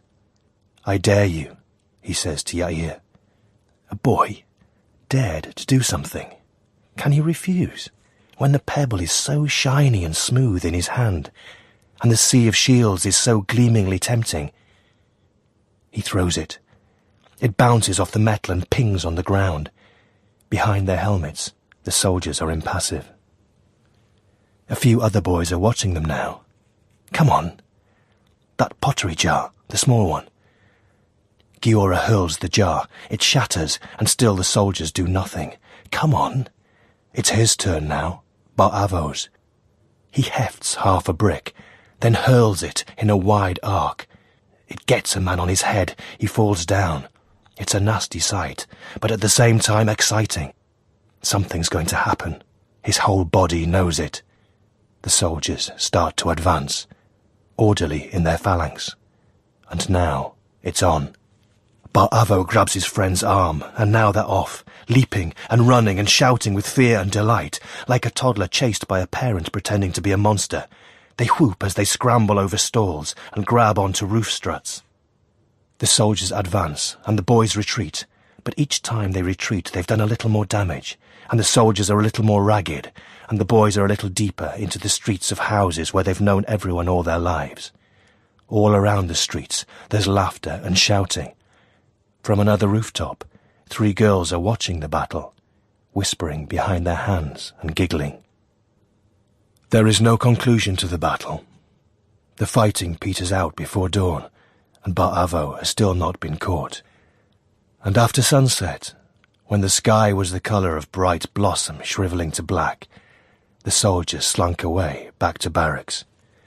The boys shouted catcalls behind them, and there were 2 sets of hands around Bar-Avo's waist in the dark, and the girls did not seem to mind sharing, as the night closed in, and their hot mouths found him ready. That is his first riot, and it seems as far away from death as it is possible for any experience to be. There is a man, Avraham, who sits in the marketplace, sipping occasionally from a bowlful of smoke. It is he to whom one goes if one needs medicine, or aid, or revenge. They bring Bar-Avo to him the morning after the riot. He's only 15, and he doesn't know what he's doing here. A small corner of him suspects that he's in trouble. The larger part of him doesn't care, because he's still buzzing from the fight. There was something he liked about the deferential air surrounding Avraham. He was old, over 50 probably, and not handsome, not like Bar-Avo. But there was something charismatic about him. Over the years, Bar-Avo would watch him closely to see how he did it. That morning, the conversation was brief. "They tell me you acquitted yourself well in the battle yesterday." Bar-Avo has all the humility of a teenager. "Yes, no one can climb as well as me. No one else hit as many soldiers with the oil pots." Avraham smiled. "Tell me, do you hate Rome?" And there's no question, none at all. Rome is all the things that are wrong in all the world. Then we may find a use for you. You are the son of Mered, aren't you? The mention of his father stings him. He was not a good father. I will be the son of some father, Bar Avo says at last. And that is how he gets his name, which means the son of his father. Avraham, whose name means the father to many, laughs. Either way, now you belong with us. And that is that. They give him little tasks at first, and he deals with them handily. Messages to be carried, lookout to be kept. Many days are dull. But then there is the day when he first kills a man. That is not a boring day. Today it will be the baths. The building is next to several houses, one owned by a man who owes a great deal to Avraham, and has been persuaded to let them use the window, which leads out onto the curved bathhouse roof. 4 of them go. Yair, Giora, Matan, and Bar Avo himself. Through the windows in the roof, they look down onto the Romans at their bath. They are hilarious, strutting about, each man naked as a child. "Look at that," whispers Giora, the youngest. He's pointing out the men being oiled by slaves. Bar Avo says, "My mum does that with a lamb before she roasts it." "Let's see if they bring out the herbs," says Yair. "We brought our own herbs, remember?" says Bar Avo, indicating the leather bag on Yair's back, and Yair's face cracks into a grin. They have each come with a bagful of liquid animal feces. They have mixed it with water and let it rot in a barrel for a couple of days, just to enhance the effect. Giora leans his body half over the window, lowers the hand holding the bag down, and then begins to whirl it round and round. The rotten, liquid, soupy feces splatter in wide arcs across the roomful of naked men. As the men start running through the building away from the whirling stench, Bar Avo begins to empty his bag too. They barely need Yair's bag, but he empties it anyway, into the plunge pool where some of them had leapt, attempting to wash themselves. The boys can't help staying to watch for perhaps a little longer than they should. It's too good, like players performing just for them. They do not notice that a man has scaled the back wall with a ladder, until Giora starts to shout, and Bar Avo turns his head and sees this soldier, his eyes gleaming like stones, his teeth bared, raising Giora above his head, only to hurl him through the window down onto the floor below. There is a loud crack as Giora lands, and Bar Avo cannot see if he's moving. The soldier draws his sword and roars and lunges. Bar Avo kicks out wildly at the soldier's knee. There's a grisly crunch, and the soldier trips and grabs out, reaching for the back of Bar Avo's tunic. He has him. He raises the sword in his right hand. Bar Avo is trying to hold it back with his own right arm, but the sword is descending towards his ear, his face. And then the soldier gives a sudden start. Matan has kicked his spine, and this moment of released pressure gives Bar Avo enough leeway. He grabs the soldier's wrist, pulls the sword down and back, and there, into the soft part of the throat, just above the armoured breastplate. The soldier chokes and groans and grabs at the sword sticking out of his throat. They stare for a minute, startled and silent, before the shouts from the bathhouse remind them to run, to scale the wall, to get away. Bar Avo feels nothing afterwards, not grief or shock or pity. Only perhaps a kind of surprise that it was so simple. He knows something about himself now, that it will not trouble him to kill a man. Bar Avo marries soon after this, because the death has sharpened him somehow, and the girls are not enough night after night. Judith is a good girl, and gives him 6 children in 6 years. His job in these days is to gather followers. He travels to Acre, and then to Galilee, and talks to the strong men who are gathering their fishing nets in from the Great Lake. This is how to secure power, he sees. Work hard. Be loyal to those who have much help to give you, but secure your own followers too. A day will come when Rome is gone, but before that, he will slowly become stronger and more powerful. "There is a way to feel in the city when it is ready for war," says Avraham, welcoming him back with a great feast. "It will not be long. Have you heard about the holy men, each claiming to be the Messiah? This is a sure sign that the time is near." Bar-Avo leads a raid on a caravan bringing wine to a wealthy Roman merchant. Inside the wagons they find not only wine, but letters for half the most powerful men in Jerusalem and Caesarea. The letters confirm that the prefect, Pilate, is weak and has been demanding additional resources from Syria. Bar-Avo's esteem increases tenfold with this find. A few days before Passover, the city is ready. All of Bar-Avo's 400 men are coming to Jerusalem to sacrifice for the festival. He holds a great feast and lays out his plans to the men. He is foolhardy, perhaps, because he cannot see every figure lurking at the edge of the crowd. Shortly after dawn, he wakes with his wife next to him, soft and sweet-smelling, and thinks, "Why did I wake so suddenly?" And then he hears the cry again, loud and low and afraid. "Soldiers!" They are coming from 3 sides. Judith kisses him hard and runs to the horse. She is away and clear of the reach of arrows before he joins his men for the battle. Someone must have given away their position. It is the only explanation. As the soldiers close in, Bar-Avo watches for men who seem to be hanging back in the fight, and at last he thinks he spots who it is, though his heart breaks open. Yair, the one he loved the best of all. His men kill 4 soldiers, but the soldiers kill 3 of his before they reach him. He fights off 2 with his short sword, but more come, and someone wrests the blade from his hand and pushes him back. They will not take him easily. There is a dagger in his boot, and he stoops, seeming to let his head go down, beaten, but draws out the blade and slices through the back of the ankle of the man nearest to him. He falls to the ground, and there's a break in the wall of men. But as Bar-Avo takes 1 step forward, there is a starburst at the back of his head, and then he knows nothing at all.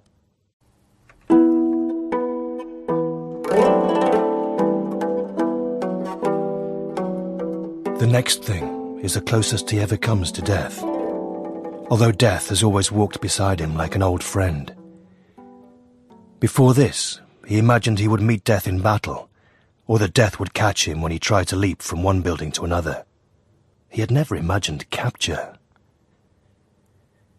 When he wakes in the cell and realizes what has happened, he tests out how it feels. His head thumps, his arms and legs ache. It does not feel like a disgrace, though. While he lives, there is a way out. He sits up and sees for the first time that there is another man, weaker than him, in here. "You," says Bar-Avo. "What's your name?" The man remains silent. Bar-Avo can see his dark eyes staring at him, hungrily. "I am Bar-Avo. I command some of the zealous forces around Jerusalem. Tell me, friend, have you fought alongside us against Rome?" "I am going to die," says the man slowly. "Ah, yes, it takes some men this way. If you have made your peace with God, there is nothing to fear from death."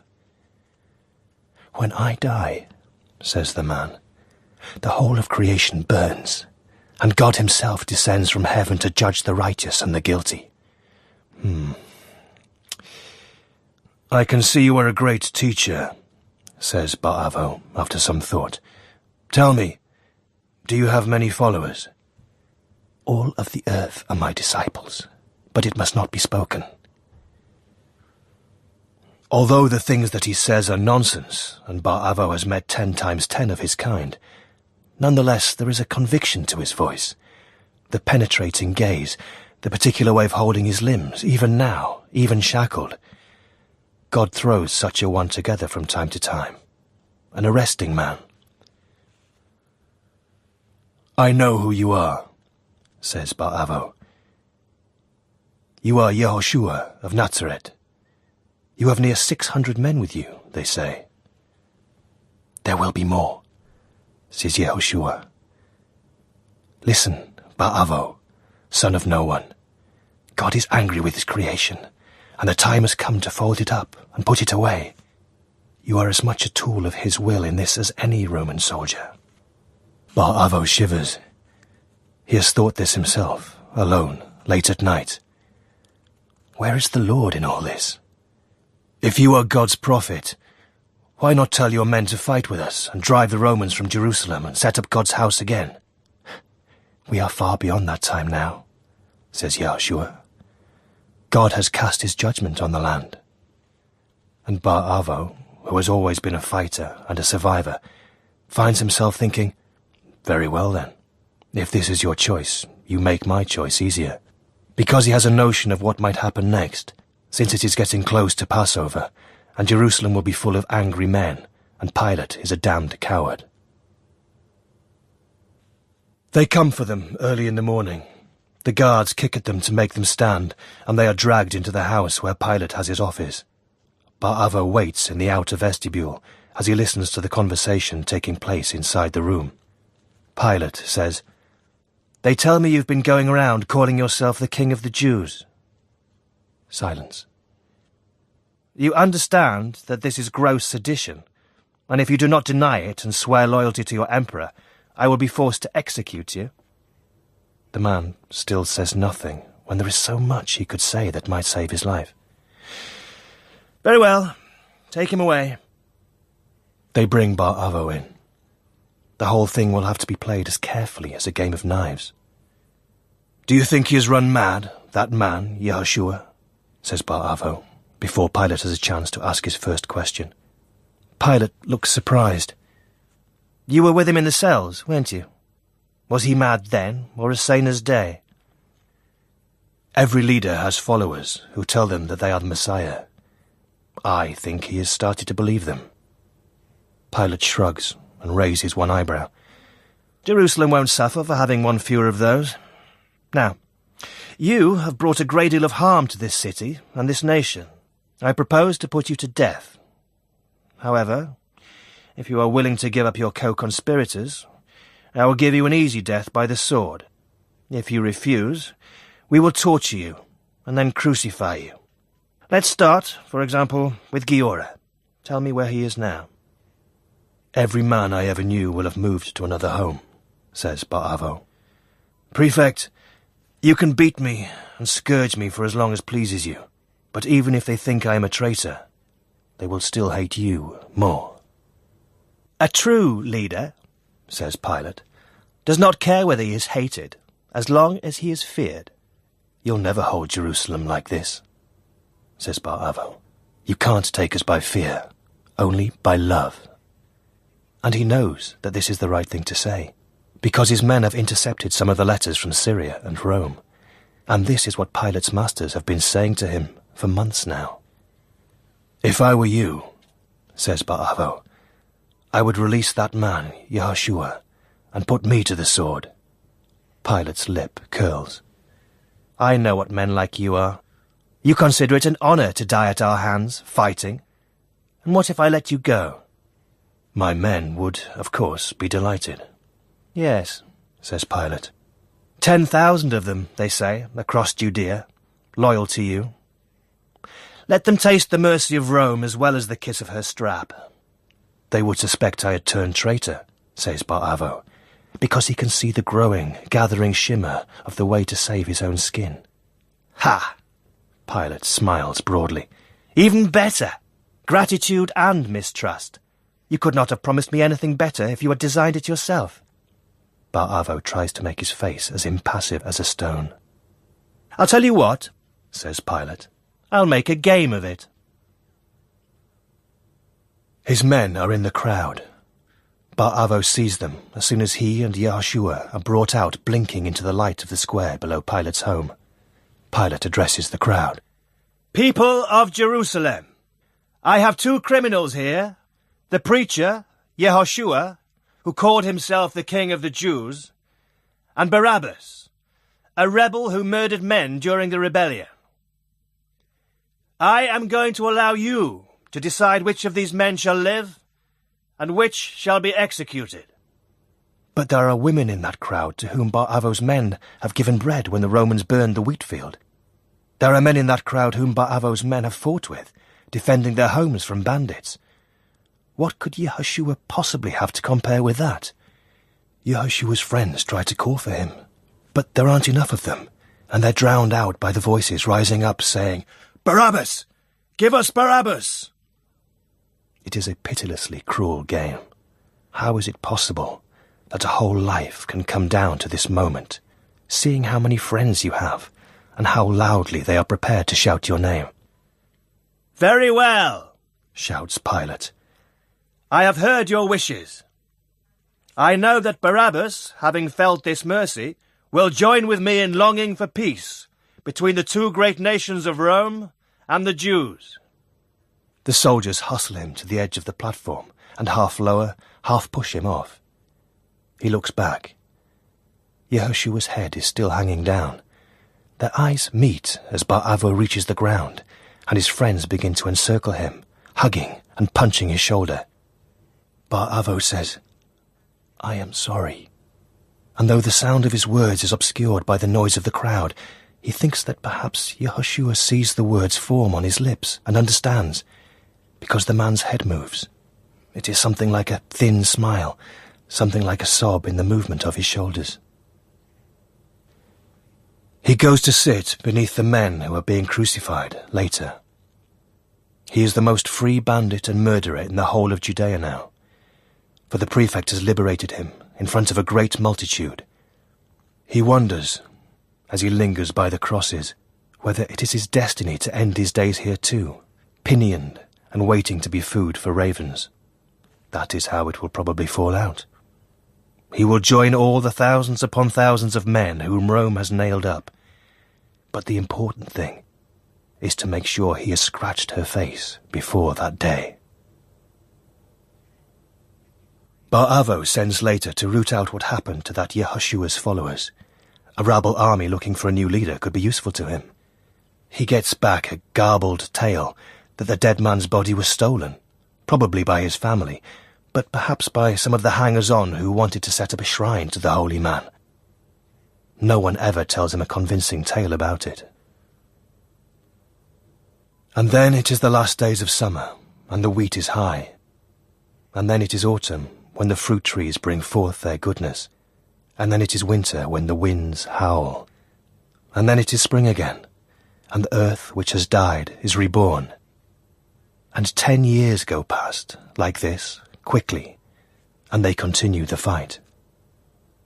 Pilate is finally ordered home to Rome after one massacre too many, and there is some brief rejoicing. In Rome, the old goat emperor Tiberius dies, and a new emperor ascends to rule. But it falls out that he is madder than his predecessor, and the name Caligula is soon a byword for cruelty and sickness. Caligula orders his statue to be placed in the Holy Temple in Jerusalem, and the anticipated consequences come to pass. Bar-Avo has 3,000 men under his orders now in Jerusalem alone. For every Roman excess there is a rebellion. Every rebellion is put down with increasing brutality. Every act of brutality hardens the people a little further, making the next uprising more violent. The thing has no end, or no end but one. Bar-Avo sidles up to a man in the marketplace, a baker by the scent of him and the flour dusting his trousers. He probably does not deserve to die. Bar-Avo reminds himself that this honest baker has paid his taxes like a good citizen of Rome, that he collaborates over and over again, just by living in the city. Bar-Avo's cloak flows around him in loose, deep folds. Within the cloak is the dagger. The crowd surges and bounces. He waits until a surge pushes him forward into the baker. He finds the baker's ribs with a steadying hand and sends the dagger through, just here, behind the heart. The baker says, His body slides against the wall. No one has even noticed. Bar Avo has already sidled up to the meat stall when a woman is screaming over the body slumped sideways against the wall. "Romans!" shouts Bar Avo. "Roman spies! They're among us with their long daggers!" There is a stampede then. Bar Avo sees a child screaming under a teetering pan of hot oil for frying cakes, and he snatches him up so that he is out of reach of the crowd, which now thinks with one mind. That is what he has learnt in his life. What a crowd thinks. How to change what a crowd thinks.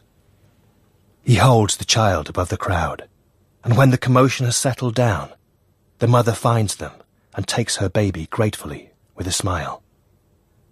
By this time, the market is quieter, with just a few sobbing stallholders to count the cost. Let the people remember, he thinks. Let them remember that they are not free.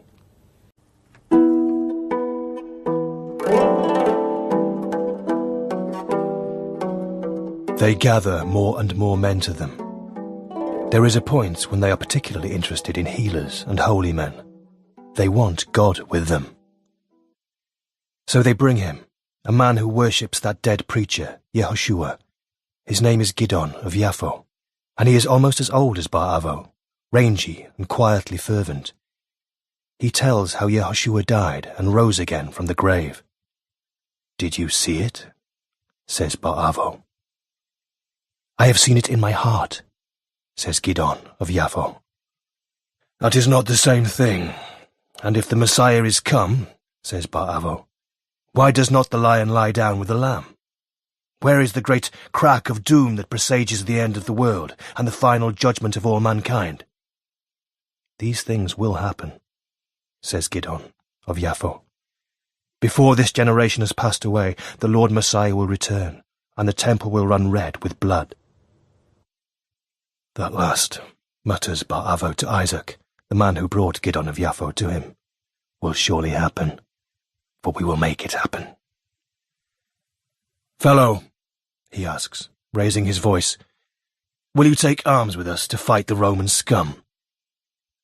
Gidon shakes his head. "When our Lord returns, he will cleanse the earth himself."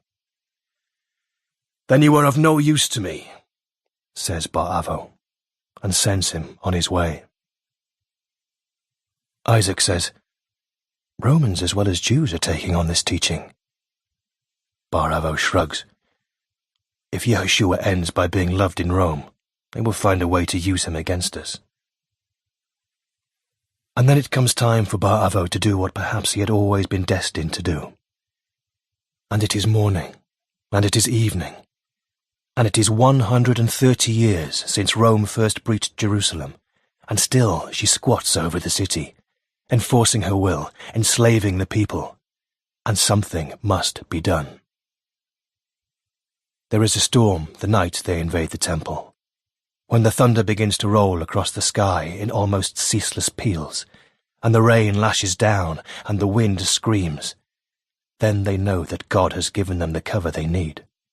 No one will hear them now. Up on the hill, the high priest Ananus has looked out at the approaching storm and taken a message from it too. God is saying that no one will stir from their houses this night. The rain has given them a night of peace. "Tell your men to sleep," he says to the Levite head of the guards. And Ananus takes to his own warm bed in the temple enclosure. At the gates of the outer courtyard of the temple, Bar Avo's men gather. They are sodden already. The team at the gate is headed by Isaac. They bring out their saws. The saws shriek, metal biting metal. It could not have been done on any other night. A single howling cut would have wakened a dozen men from the deepest slumber. A lone guard makes his solitary round of the ramparts at the top of the temple wall. They press themselves into the shadows as he passes. Soon enough, one bar is free. Then another. Then another.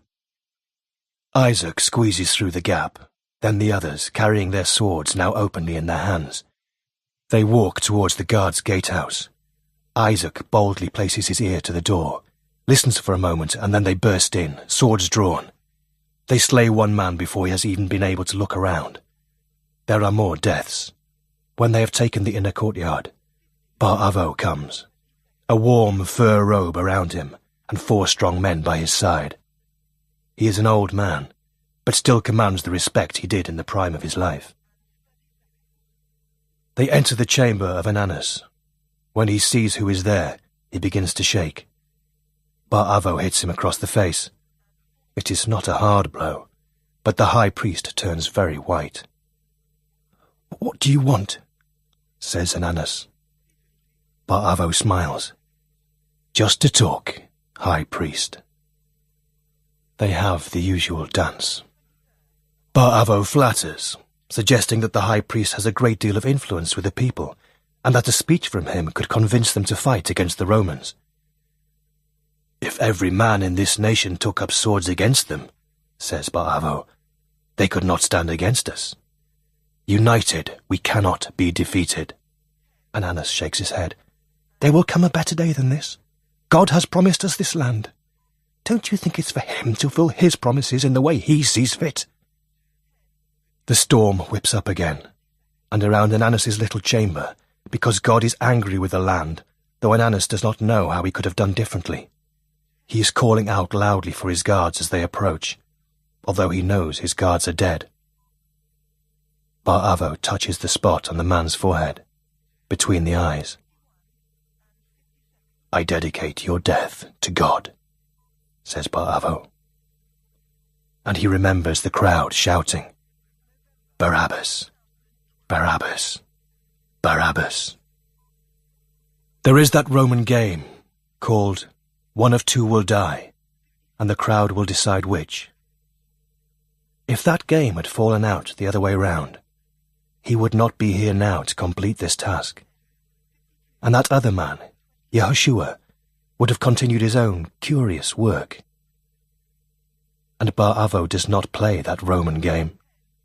It is he who decides who will live and who will die.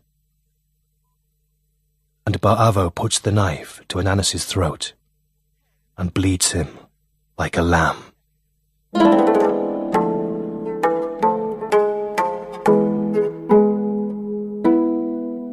There is a way to break a city, if a city needs to be broken. First, encircle the city with a great host of men. The people of Jerusalem had killed the high priest whom Rome had set over them. Once Rome owns a city, that city cannot simply declare that it is free. It has to be retaken, with such force that the news will echo around the world. Titus, the son of the Emperor Vespasian, was dispatched, therefore, with a force of 72,000 men. Second, see that no man can leave or come into the city. Even if the city is encircled by men, you must take care to guard the high mountain passes and the places that seem impassable. Allow no food in, no wagons delivering grain. It will be a slow process. Hunger takes a long time to build. Then it is wise to build a high wall around the city. Hunger makes men desperate and mad. Do not underestimate your enemy, however. The Jews were cunning. They dug tunnels under the wall and hollowed out the earth under the soldiers' platforms, propping them up with timber. They set the timber struts on fire, and the platforms suddenly collapsed, and pure flames burst through the ground and consumed them utterly. Do not be concerned about setbacks, however. Batter the walls, of course, night and day. You will prevail, for Rome always prevails. This is the whole of the law. And the first stone fell. The soldiers swarmed into the city and began to kill, for they had waited a long time. And they came at last to the Holy of Holies in the very heart of the temple, where the richest prizes of gold were, as they had been promised. They stopped then, amazed. And one man, seeing the veil across the inner sanctuary ripped away, pulled a burning timber from the hand of his friend and threw it like a javelin into the holiest place in the world. The old wood and the dry cloth caught fire almost at once. and in the whole of Jerusalem there was a wailing, keening cry, as of a woman who was woken in the morning to find her child dead. Time continued, of course. The Jews did not cease to rebel, nor did the Romans cease to smite them. And in time, a new god rose in Rome. And although one might say this was the triumph of the Jews, this Jew god risen to a high place in Roman esteem, nonetheless, by the time he arrived there, he was no longer a Jew at all. For it was evident to all that the destruction of Jerusalem must be a message from the God of the Jews. The new God, the crucified king, provided an explanation. The Jews had angered their God by rejecting his true emissary. Storytellers know that every story is at least partly a lie. Every story could be told in 4 different ways, or 40, or 4,000. Every emphasis or omission is a kind of lie, shaping a moment to make a point. So when, between 35 and 70 years after Yehoshua's death, Mark, and then Matthew, and then Luke the compiler, and then John the theologian came to tell their stories, it was as well for them to exonerate the Romans, who ruled the empire they lived in, and to blame the Jews, whose wickedness had clearly caused the destruction of their holy city. It was as well for them to add that Yehoshua had predicted that the temple would fall, that the city would fall. Nothing happened without a reason.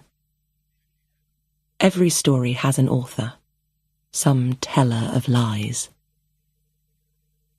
Once upon a time there was a man, Yehoshua, whose name the Romans changed to Jesus, for that sat more easily on their tongues.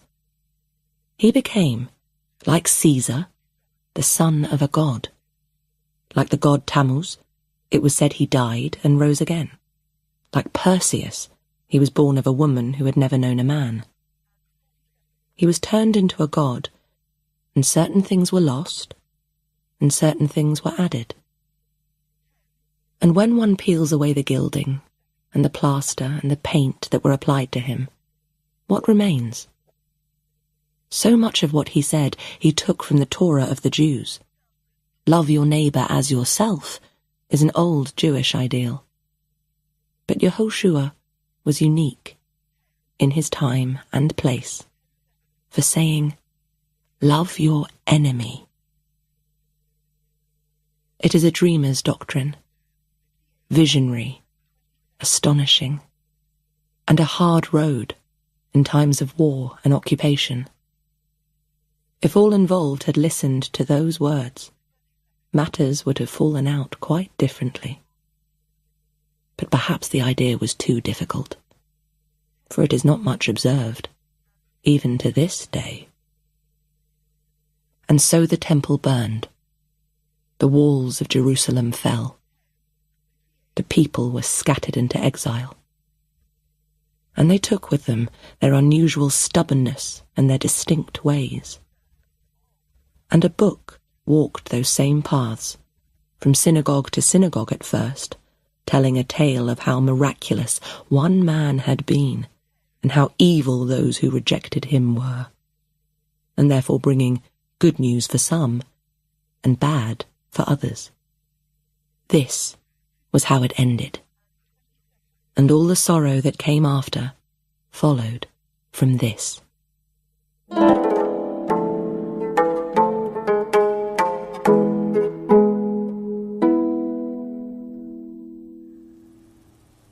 Stephanie Racine and Hugo Speer were reading The Liar's Gospel by Naomi Alderman. The music was arranged and performed by Michael Levy. The novel was abridged by Sally Marmion, and the producer was Emma Harding.